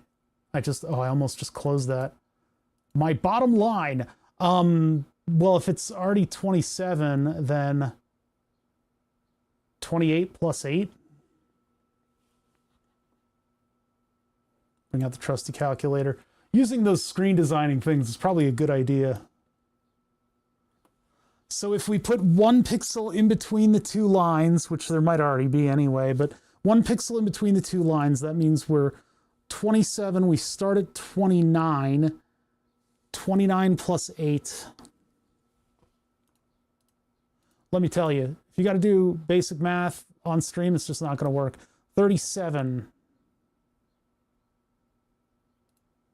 It's here. So that does give us 1 pixel. Okay, so then the next one is 637.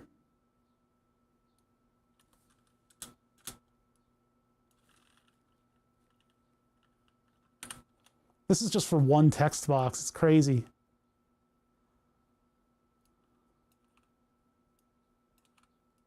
Oops. We'll just put our 37s in there. Oh no, I messed up. Dirt.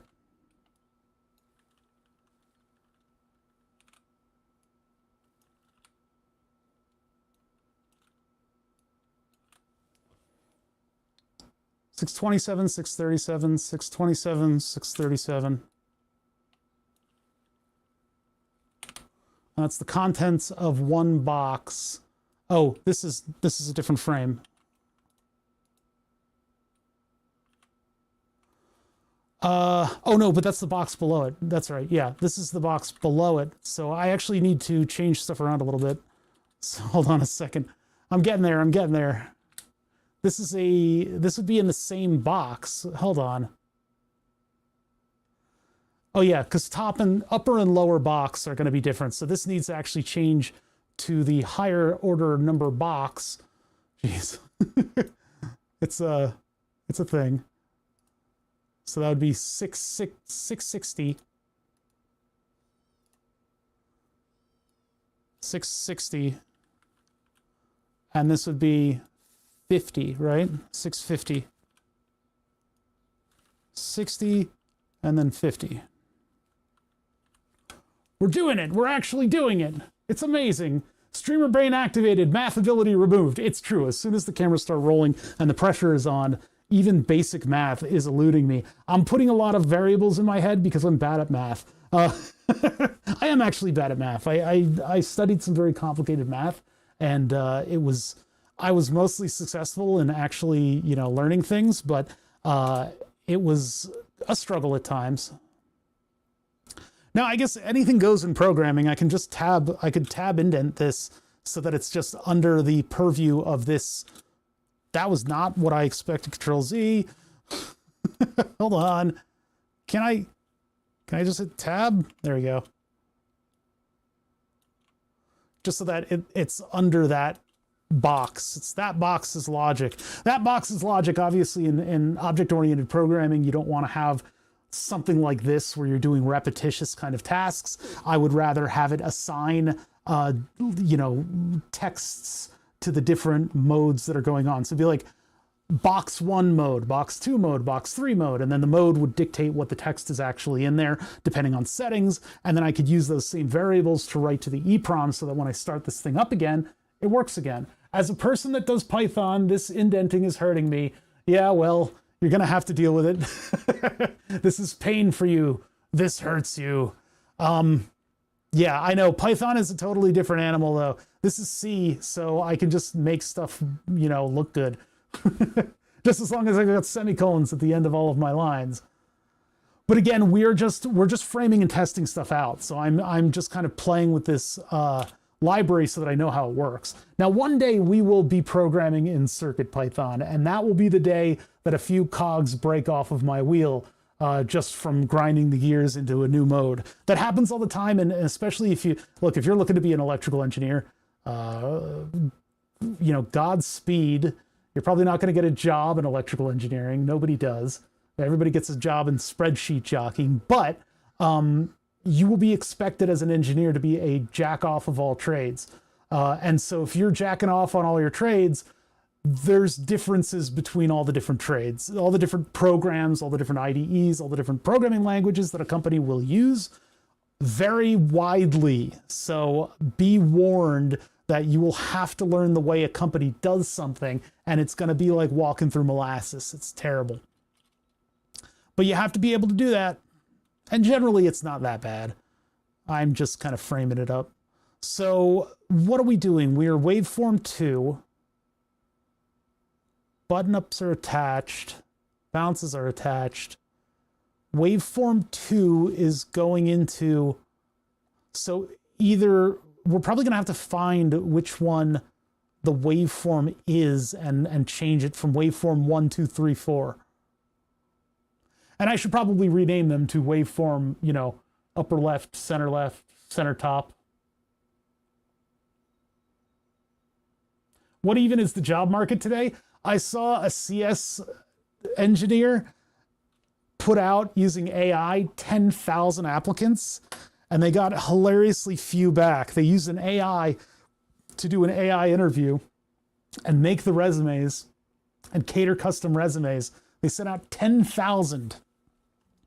It was an insane piece of information, and the results were chilling. It was like how many AI interviews that his own AI did for him. Amazing. Job market is terrible. What's up, Agalos PNS? Agelo's penis? Is that, yeah, that's what that's supposed. Okay, we need to reassign the channels so that the channel we want does the thing that we know. So waveform 2 is our sine waveform, so that actually works. I think maybe what we want is waveform 1 to be the DC amplitude. DC1 amplitude, waveform 2. That's not waveform 2. So DC1 needs to be connected to DC1 patch cord 0 to 7, waveform 1, okay, so waveform 2 goes to 1, waveform 1 goes to 0, so we're going to make waveform 1 go to 7, and waveform 2 go to 0. And hopefully that will patch us into the right channel. So let's upload this code and see what happens. See what explodes. PNS is from PNS Production, my old company. Oh. I thought it was his Pinor. Their Pinor. Communist theme intensifies. There's a chance that I got this right. There's a chance that I actually got this right. In spite of all of our sort of napkin calculations and random positioning, it's possible that this would look all right. Okay, so we totally effed it up. We're running A0, 1 volt, but our 1 volt is at least on the right channel. What if I hit the button? Okay, that almost works. It looks as though my font is going to need a little massaging in order for it to work. Why did that jump all the way over there? Okay, so let's go correct all these things.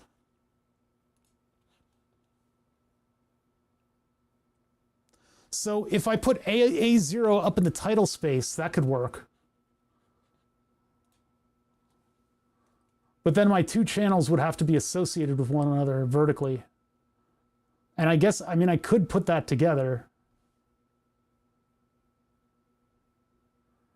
Ugh, there's not a whole lot of space on the screen for me to display everything that I want to display, huh? Okay, so let's move that up a little bit. Let's just get it like functional, right? So this should probably be 36.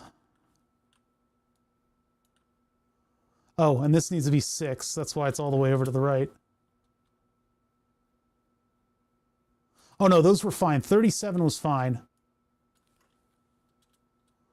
27, 36 is probably the right thing to do. So 27, 36, 27, 36. 50, 60. Wait a minute, why is that 50? Oh, because that's the one below it. 50, 59. 8 characters and 1 pixel between them. 50, 59. That'll look a little bit better. And then we don't have a lot of room to the side, but we should probably scoot that back just a little bit. So we'll move it back to 3. That's going to get kind of close. It might run into our chamfers here. Let's move it back to 4.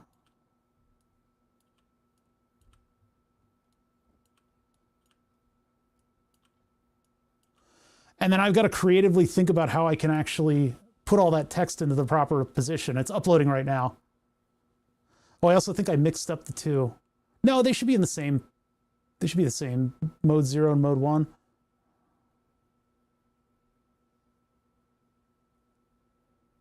I could also just throw all the text in all at once and just make it all interfere with itself.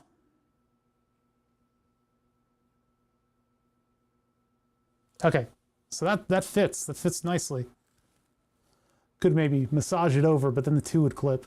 And then that one's, yeah, A0, C4. Look at that. Cool. We got our screen to do stuff. If I do them in vertical configurations, I guess I could use 3 buttons in order to change the waveforms. I could do A0 sine and then have the number in the middle and then maybe truncate that one. So it just says 261.63 and I'll have to just know that it's hertz. Okay, so let's just know that it's hertz.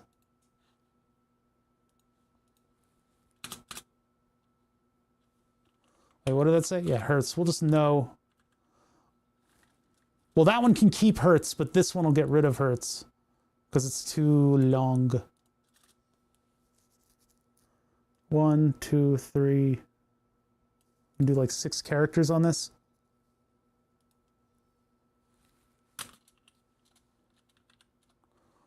That might barely fit. Actually, it'll fit if it's lowercase.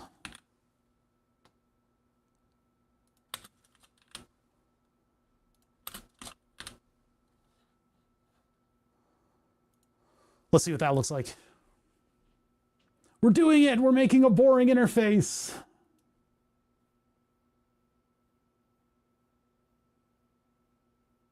If I really wanted to min-max the pixels, I could just do contrast squares. So one would be black text on a light square.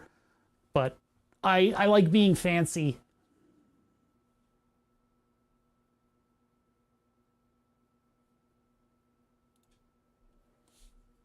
It does fit. So if we use lowercase, we get that little pixel extra thing there. Cool. I could center these. That would probably be the better idea, but this looks cool. This looks really good, actually. I'm super happy with this. Obviously, the programming itself is going to need a little bit of bolstering to work properly, but we did achieve my goal. Let me pull the scope up on screen. I'm setting smaller goals per stream, if you've noticed. Have you noticed, chat, as I flutter my eyebrows at you? Have you noticed? I've been setting slightly less ambitious goals because, well, you know the score. It's nice to be able to actually accomplish something per stream. So our goal was to make this system change the text in the boxes, and the scope creep was me making it look fancy. And it does look fancy. Wait, which one is, wait, C4 is 1 volt. That one's 3.25. They're mixed up. They're mixed up. Wait a minute. That one isn't even at 3 volts. What's going, oh no, there it is. That should be 3.25 volts. That ain't 3.25 volts. Oh, because it's inverting. It goes through an inverting op amp. But wait, wait. I don't know what's going on here.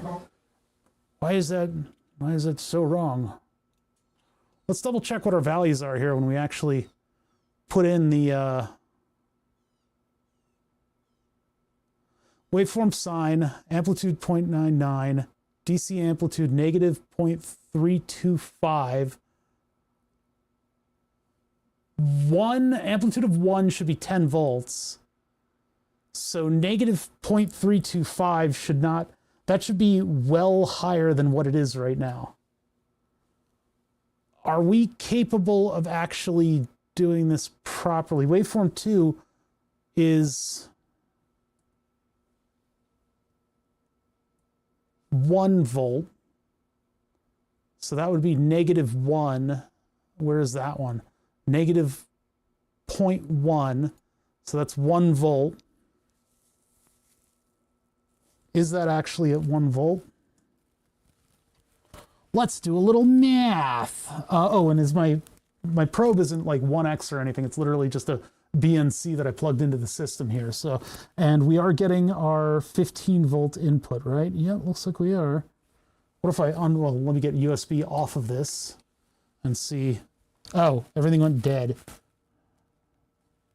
Huh. Try turning it back on. Turn it off, turn it on. I mean, if these are going to be the squirrely channels, then maybe I should move it off of this one and put it on the next box over. That's not at 1 volt, though. Yeah, it seems to not be doing what I want it to do.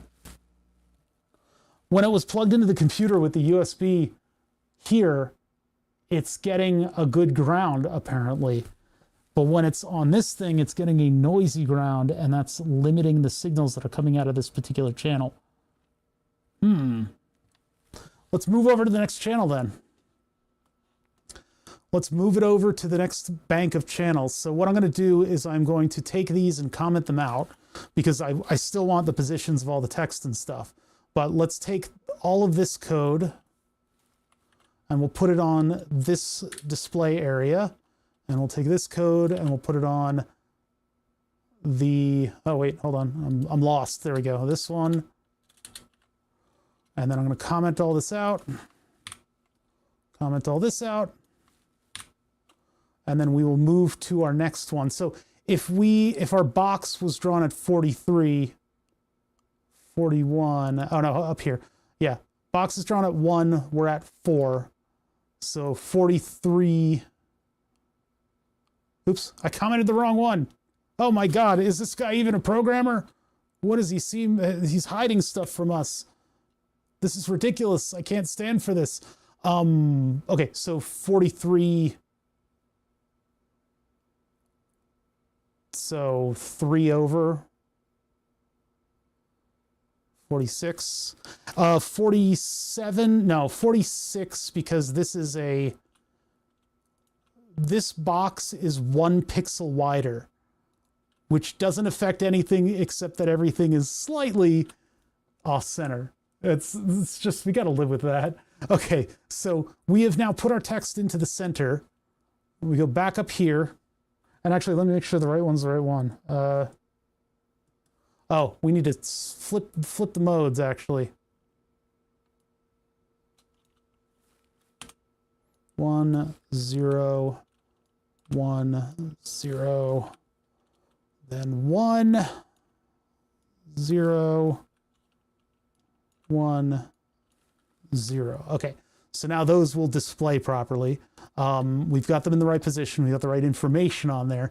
We now need to hook it up to the right channels. So in the grand scheme of things, I don't totally know where this would be.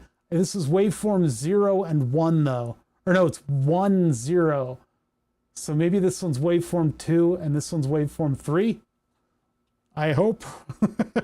Waveform 2 and 3. So we want, no, we're waveform 2 and DC. So yeah, 1 and 0.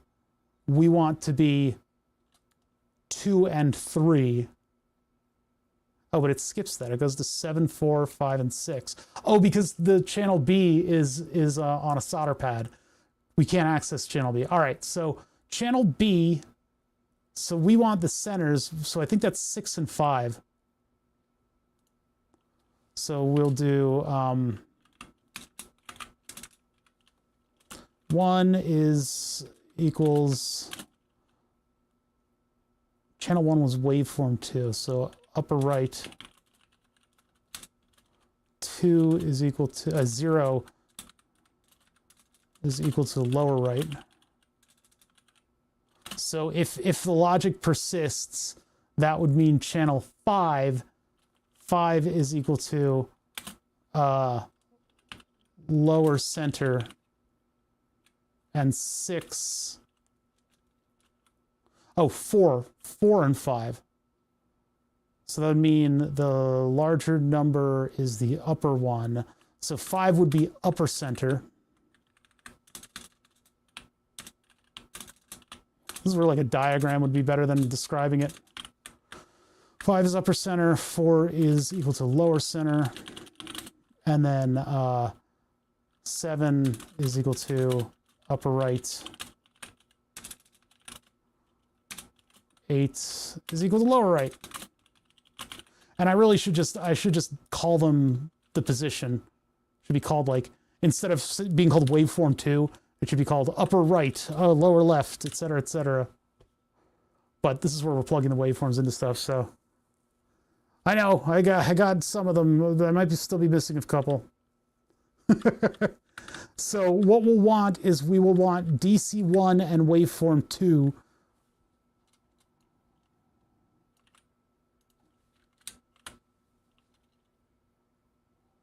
DC1 and waveform 2 to move to, actually let me move that. God, this is confusing.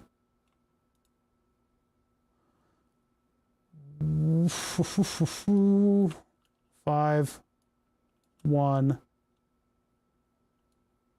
4, 0. So we just flip the patch cables. And that way our waveforms should be outputting to the proper things in the center. Let's upload all of this code and see how we messed everything up. Let's go ahead and explore how we messed everything up. So this just gets it away from the wonky channels, so that we actually have something that functions.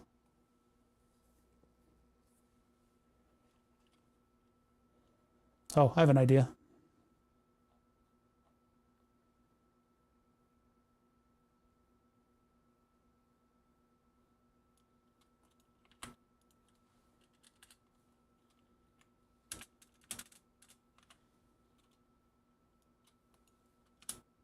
Hold on, I'm working on something.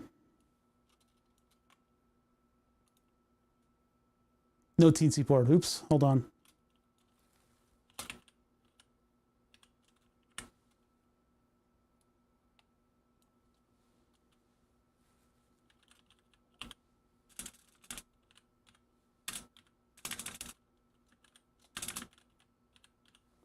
That, and then I'm going to do this one.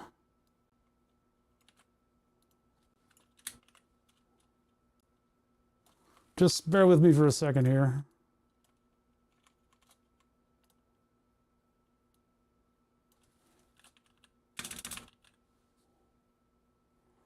Isn't it? This is just from today's stream.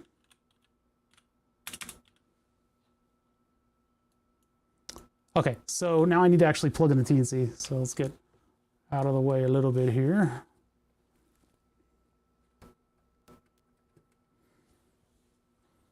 All right, tools, board, COM3 serial, TNC4. Hit upload. Let's see where I forgot commas.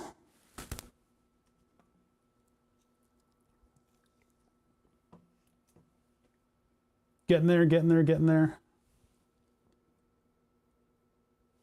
I can't have the whole thing in focus at once because it's at an angle, but it does show what's on that tiny little screen. It splits into sixes okay. There's just a couple uneven numbers in there, so that center box is actually 1 pixel wider. You just hope nobody notices, but our text fits perfectly in the boxes, so there we go. Jank channels are labeled, although they probably should be centered. C4 sine 261.63 hertz. A0 sine 27.5 hertz. Look at that. That looks wrong. Wait a minute. 261.63, 27. Is the voltage going in the wrong direction? Maybe I need to swap those. Well, first of all, the amplitude does not exactly support what I thought it did. It doesn't appear to be doing the right DC voltage level. Yeah, so this screen is, oh God, a test doesn't look centered, does it? The screen has 16 pixels. So it's organized like this. Oop. 128 by 16 yellow, 128 by 48 blue. 2 separate regions. So we just had to work with that. It's a particular screen that says dual color, and it's kind of right, but it's kind of also not right. We'll work with the top though. You know, maybe I can come up with something, because like if I can do vertical test groupings of things, because I wanted an accurate voltage and an accurate sine wave. It looks like whatever's happening with the DC is also affecting this. I thought I could get it up to 10 volts, but it doesn't appear to be good at that. I don't know. This might tank this particular audio thing for my purposes. So that's the higher voltage, that's the lower voltage. And then the frequencies, I think, are backwards. That's a lower frequency, that's a higher frequency. So yeah, those are wrong too. Both of them are flipped. Wait a minute. They're in the right position though, so at least I wired stuff up moderately consistently. 0 is 261, 325. 440 hertz. Wait, 440?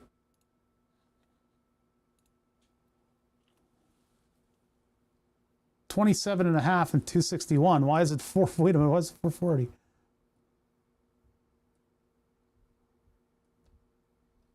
Oh, is it?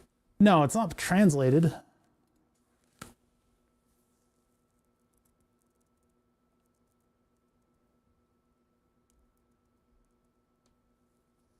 Something's wrong here, and I don't know why 440. 27.5 waveform 2 frequency. Gotta check the audio tools and see how they work. Frequency and amplitude, DC amplitude of negative 0.325 for waveform 2. That's 261.63. C note is 0. C4 sine 261.63, 0. C note 0. C note 0. Okay, that's correct. So that's all oriented properly. This is the problem, is that my A4 note is 440. Does it need to just be 27.5? 261.63 is in here, so maybe that's all it's going to take. Amplitude is the full plus minus 10. But then DC1 amplitude of negative 0.1 should become 1 volt. And negative 0.325 should become 3 volts.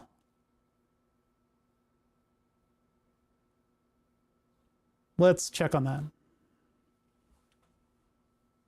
I guess we just had 440 in there for some reason. That must have been left over from something.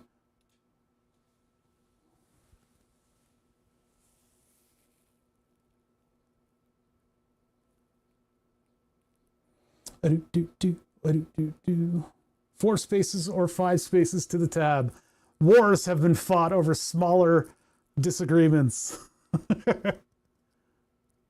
Oh, it's getting up there. We've been streaming for a couple hours now. It's almost 4 hours. My brain is about to turn into some form of gelatinous mush, so it's probably a good idea to take a break and end stream. Let's just put this last little bit of code in here and see that it works. So C note, 261.63. A note, there we are. There she blows, 27.5, and it's a much lower frequency for A0. Now, I will also probably put in a much higher A note because this is really meant to do the lowest and the highest of the 1 note per volt. And then this waveform is just as a comparison. So I can just pop that into the scope and take a look and see if the frequencies are the same. Now, this is the one that's weird and off, and it was weird and off on both channels. And I know that these channels are tuned for the full amplitude, so I don't know what's going on with that. If I set this thing to be 0.99, what happens? Do we get almost 10 volts out of the thing?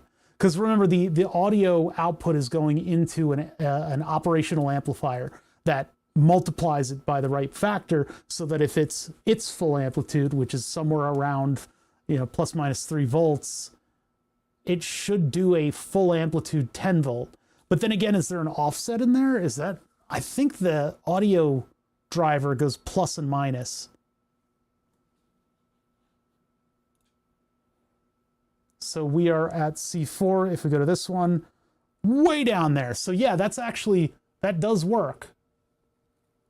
We are down almost at negative, oh, but wait, that's only 3 volts.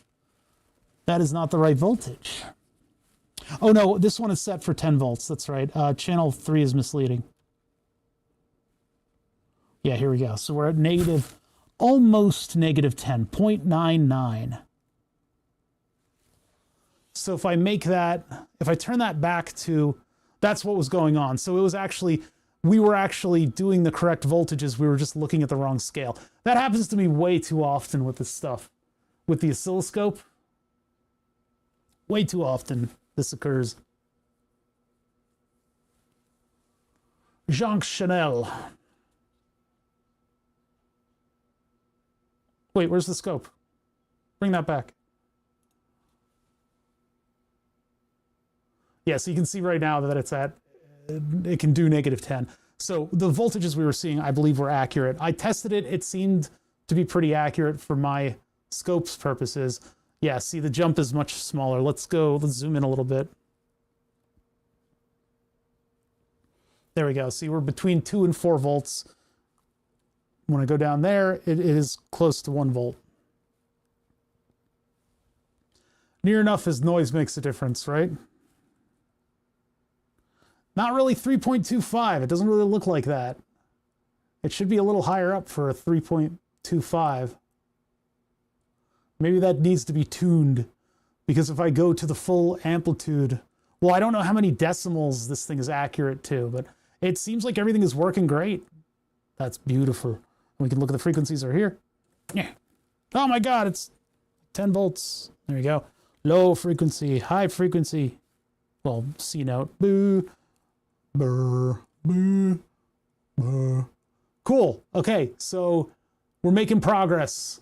Things are a little sloppy in the code, but in the future we can kind of improve that and make all the different displays for everything. We know most of the positions of things, and now I can have the screen actually participate in what's going on.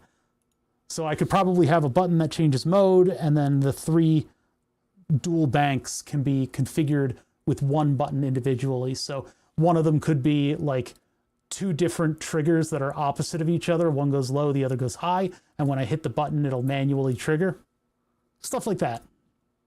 And I guess that means that I can use that top row to define what's going on, what mode it's in. And I can reconfigure what channels do what modes. And that way we can make more complicated things to test out all of our different synthesizers. Good stuff, good stuff. All right, that's all I got for today. We're gonna work on the other banks. I guess later we'll maybe make modes or something like that, or we'll do something completely different because we got to keep the variety going. So I might be able to go over there and work on stuff, or we'll figure it out. Did you figure out how to change? Oh yeah, we already got that. The top part's yellow, the bottom part is blue. There's no changing that. Unfortunately, I can't work with full color and all that stuff. But hey, thank you YouTube, thank you Twitch. I did not configure the end card. I'm gonna be back next on Thursday in Eastern Standard. Nobody got back to, well, the computer question, hopefully somebody can take a look at with the undervolting. I hope so. I mean, usually we have people doing pretty good work with computer questions. Let me just configure my end card. There's a link to all of my social medias that I don't really do a whole lot with. You know, maybe at some point I'll post something, but I keep it kind of chill. May 22nd, which means that none of my channels grow. Haha. Oh, yeah, I think it just took the first one. That's what it's supposed to do anyway.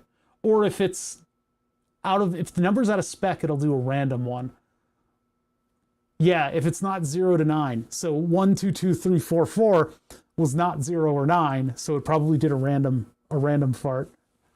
We got to get back to the interactive stuff. You know, I can give you guys control of screens and stuff, or we can. I need to order the part for the 100-volt thrower, unless we use a big SO or TO whatever, you know, a giant MOSFET on it. I don't think I want to do that though. I'd rather have little surface mount ones. All right, so let me set up the command. It's still that month, right? Yeah. Okay, and now we have an end card that I can activate. End card! I don't know, Short Lurker, you were probably lurking, but we got this thing to run the text and have it change. Pretty cool. It's a little cramped. I think the bins are a little cramped, but they do kind of symbolize what's going on. And they make a nice little framing of everything. I could maybe pull back the chamfers a little bit, but it's doing a good job. All right. Yeah, I will be back on Tuesday. Let's see. Thursday, sorry. Let's see if anybody else is on. I don't think I'm going to have time to say hi to whoever we raid into, though. Oh, God, everybody's on. Even Game It Out is on. Holy shit. Everybody is on. Everybody is... Kraken is in the UK. Rabaz is doing Blades of Fire. Sput's doing Grand Theft. Sir Lars Helldivering. Imaginary Fanboy is back. Finally came back to Earth. Davies is doing Roadcraft. You guys are going to have to figure out where you go from here, because I think everybody's streaming today. Streamers hate Monday, so like nobody was on yesterday. But yeah, you know, maybe in the future we can look to using some of the tools to put this together. I just wish I had more vertical space. But maybe I could truncate the display, you know, not give as much information on that. Oh, wait, what happened there? Wait, why does it say the same thing? Wait, what, Uh-oh, what happened? Wait, I need to fix this.